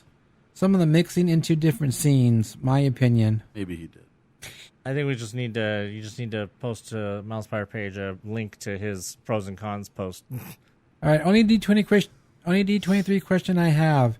What do you think about Whoopi's comment about trying to bring back Song of the South? I didn't even hear about that. I saw something about that either this morning or yesterday. Whoopi's a smart lady. She doesn't want us hiding from our past. No, she doesn't, and that's obviously a good point about the other things too, pirates, but. Yeah, no, I mean, I agree with her. I mean, I've always maintained that it really is pointless to keep Song of the South under wraps because, I mean, there's plenty of other things out there that are way more offensive than anything in Song of the South. And just like with, say, I just want to use it as an example real quick, that with Song of the South, Warner Brothers released a collections of Tom and Jerry cartoons that were they just straight out, because I don't know if anybody, people who are familiar with Tom and Jerry know that in the early Tom and Jerry cartoons, that Tom was consistently being yelled at and hit with a broom by a very large black lady who was the housekeeper. Yes, right. who I believe her name was Mammy, but I could be mistaken about that. But at the beginning of the DVD, when you put the DVD on, there's a bit. It just immediately, and even on some of the Looney Tunes ones, there's immediately a screen that says these cartoons are a product of their time. None of them should be taken literally or out of context. Basically, a disclaimer explaining exactly that. They're a product of their time. And just like with anything else, Pirates or Song of the South, those are a product of their time. And that even though with Pirates is something you can change because it's a ride, it can be changed to update with the times. But something like Song of the South, it's a movie, and you're not going to go back and you're not going to edit the movie to make it less offensive. Right. It's a product of its time. Well, if it had been one scene in the movie, that'd be a different story. Right. But then you could edit that Release one the scene. movie, put a disclaimer a la Tom and Jerry at the beginning, saying that it's a product of its time or whatever, and that there's no intent to offend anybody, but that's just the way the movie was. And a lot of it is based on the stories, the Uncle Remus stories, which is a lot of it's directly from that. So that's all I agree. Song of the South needs to come out. People need to understand where these characters that are in Splash Mountain magically that they've never even heard of before, they need to understand where these characters come from. America sings. Right. All right, here we go. Where those characters All right, here we from? go with his reminders. Shadow's favorite event besides Bats Day, Haunted Mansion Fashion, October 15th. Welcome Home, Baby Ariel and Glow with Michael and Ariel, November 17th and 19th. December 3rd, Light versus Dark, Battle for the Last Jedi. Dirty Award goes to D23 Disney Parks panel, or should I say Walt Disney World Parks panel. Pixar and Disneyland, when you announce Pixar Pier, fired, my opinion. Plus the prices for Mickey's Halloween party. Agreed. We'll get to that next week. All right, questions. I'm only going to pick one question. What is the most annoying thing in the park? Bubble guns, balloons, blankets on the floor, etc. The new Fantasmic.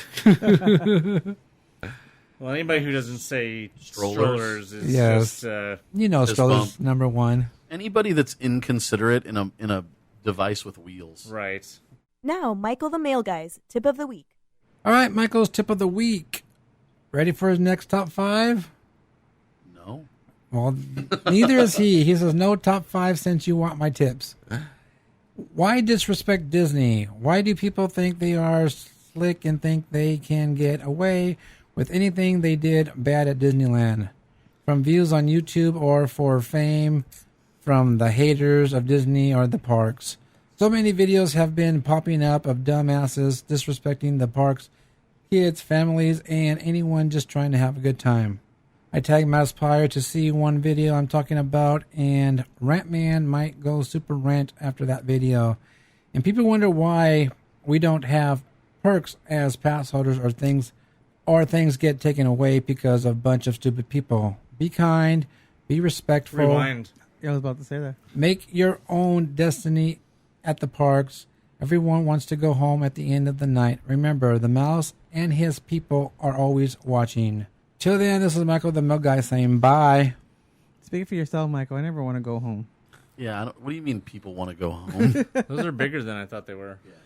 Yeah, what do you mean, you people? And who really is watching? Most of the cameras at Disneyland are in the parking lot. And security's on break on the corner somewhere. 16 security people over there at when you leave the parks and the checkpoints. But zero in Toontown, making sure nobody gets in the fountain. Yeah, we're not going to talk about the video. I don't care about that crap. Yeah, I don't care either. I haven't watched. I know what it is, but I haven't watched. Yeah, I don't care about it. I'll just say that those type of people need to be banned from the park and found out or banned, and that anybody who does that is stupid and disrespectful. And I don't understand why people do stuff like that. They're just really stupid, and that's all. All right, so thank you for your email, Michael, and thank you, Dan the Man. And anybody else has any questions, comments, tips, or any other videos you guys are watching on YouTube, I don't know. All you have to do is email us. MousePIRE@gmail.com. And there you go. Do you have a special occasion coming up? Looking to personalize your trip with a keepsake? Create customized buttons for birthdays, engagements, family vacations, even bridal parties, or just because. Check out buttonsbydiggs.com today. Buttons by Diggs, Buttons by Diggs. Remember, those are buttons, not pins. All right, well, that's going to do it for this long episode of the MousePIRE Podcast. I just woke up. What happened? Yeah, he did actually literally just woke up. It was long?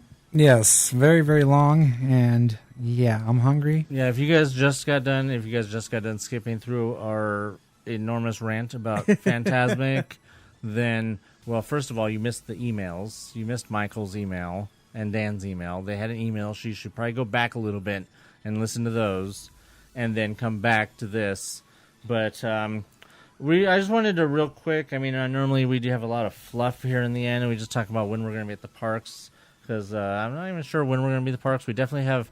Just wanted to say that we do have MaxPass has already started by the time this podcast will have come out. So we will talk about that next week in length once we have heard more feedback about on it. So that way maybe we can allay some of the people's fears that they have based off of much ignorance about MaxPass I have how to it works. pay for fast passes now? Yeah. Right. So I don't have any other options? Next week we will talk about, like I said, next week we will continue our coverage of D23 with animation and live action, and then hopefully talk about some Halloween. Also, I wanted to just mention real quick, I meant to talk about this when we talked about Galaxy Edge 19, and that's that the walls over there by the canoes has come down, and also right there next to the Hungry Bear. Still no sign of that 7-foot boulder. No, I haven't seen it yet. If you go down to the end, near to the right of the bathrooms, there's a wall there, but you could literally just put your head to the right and put your camera around, and you could basically take a picture of the path leading to the southern entrance to Galaxy's Edge. Any question about where the entrance from Critter Country into Star Wars was going to be is now have been answered as far as that goes. It looks really cool. There's a cool extension to the Hungry Bear deck there going on. There's going to be some steps leading down to the path, and then the path looks like it's going to go under the railroad trestle and then lead you back to Galaxy's Edge. So that looks really cool. Make sure you guys go check that out. And then one more thing that we also wanted to mention real quick was that starting this Sunday, everybody knows about extra magic hour in the morning. Well, they're going to be adding an extra. Now, that's not gum. It's an extra magic hour that is going to be added in DCA. And they're really pushing it just so people have extra time to go on Guardians Breakout at night. Maybe still cars. Right. Well, yeah, too. That's what I said to him the other day. I'm like, two of the biggest things that people would to go on at night would be Cars and Guardians, definitely. And that will begin this Sunday on the 23rd, and that will go through August 30th. Now, just a note that is not every day. That will only be Sundays, Mondays, Wednesdays, and Fridays. Most of them. So that will be available 1 hour after the park closing, and obviously you will need to have a valid hotel key for that. So as usual, if not sure when we're going to be in the parks, you guys can find out on our social media. We are MousePIRE on Facebook, of course, at MousePIRE on Twitter and Instagram. As I mentioned earlier, if you want to know what's going on and you want to go back all through my timeline and find out all the sort of details of D23 and anything else that was going on this past weekend, you can do that on my Twitter account at Empire for Life, Empire_for_life. And if you want to look at my pictures, just go to Instagram, shadow_vamp. This is Tim. I've got a few Facebook groups. I've got Mouse Lovers 1313. Oh, that's you? No, that's me. And my wonderful girlfriend Elizabeth. She does a lot of giveaways and contests and whatnot. We also have the My Disney Garage Sale group, which is like the second or third biggest garage sale group on Facebook. I could be wrong, but also the Disney Popcorn Buckets group. Oh, that's you? Disney Button Trading Boutique. That's actually our friend Jason, but we help him run the group. Oh, because I think I follow that group, the Popcorn Bucket one. Yeah, he's got more popcorn buckets than anybody I know. If you guys come over, you'll see Elizabeth does though too. We've also got the Disney Button Trading Boutique. We've got a pin group. I don't know. There's a whole bunch of them, Mouse Lovers 1313 is the easiest one to find us through, though. And or if you're not local, you live from out of state, and you want somebody to buy some pins or other Disney merchandise for you, look up Disneyland Personal Shopping by the Mouse Lovers, and that's Elizabeth. And if you want to find me, just me, Tim Fresh1, TIMFRESH -ONE. I'm the only one on Facebook with that name. Cool. Lucky you. I just have one question. How much is the garage? How much is the garage? Yeah. Well, we only sell one here and there, and it's kind of an auction. No, I don't know. No, it's for people to sell their Disney stuff. If they want to sell, like if you wanted to sell your Baloo character right here and didn't want to give it to Diggs, you wanted to like sell him, you could say, I got this Baloo, and it's available to purchase anybody with PayPal other than Diggs. Fortunately, Diggs already has his own. Yes. He just can't use it because he hasn't updated his PlayStation. Oh, well. All right, if you want to follow me, you can check out my Instagram, Baloo1313. Also, check out Buttons by Diggs on Instagram. There you will see when your button order is going out. Don't forget to subscribe to our YouTube channel. Search MousePIRE Podcast. Also, Patreon. Help support the podcast. Visit patreon.com/MousePIRE. And like we said, hey, we need a lot of help here. Help support the podcast. Give what you can give. And trust me, $1 goes a long way. And those are Buttons, not Pixar's. Okay, until next time, remember, if it ain't broke, don't ruin Fantasmic. So for Steve Davison, Carla Carlisle, and Jeff Hankey, I'm Anthony. I'm Shadow. I'm Tim. I'm Diggs. Bye.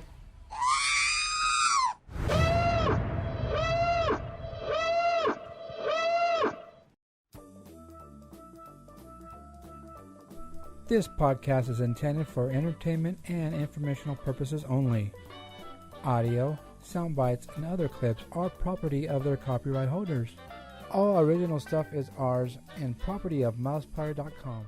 And also, I forgot what I was going to say. I think I said the F word. This is Halloween. This is Halloween. Halloween. Halloween. Halloween. Nice opinion. I'm the magic mirror, and I want to pull your pants down.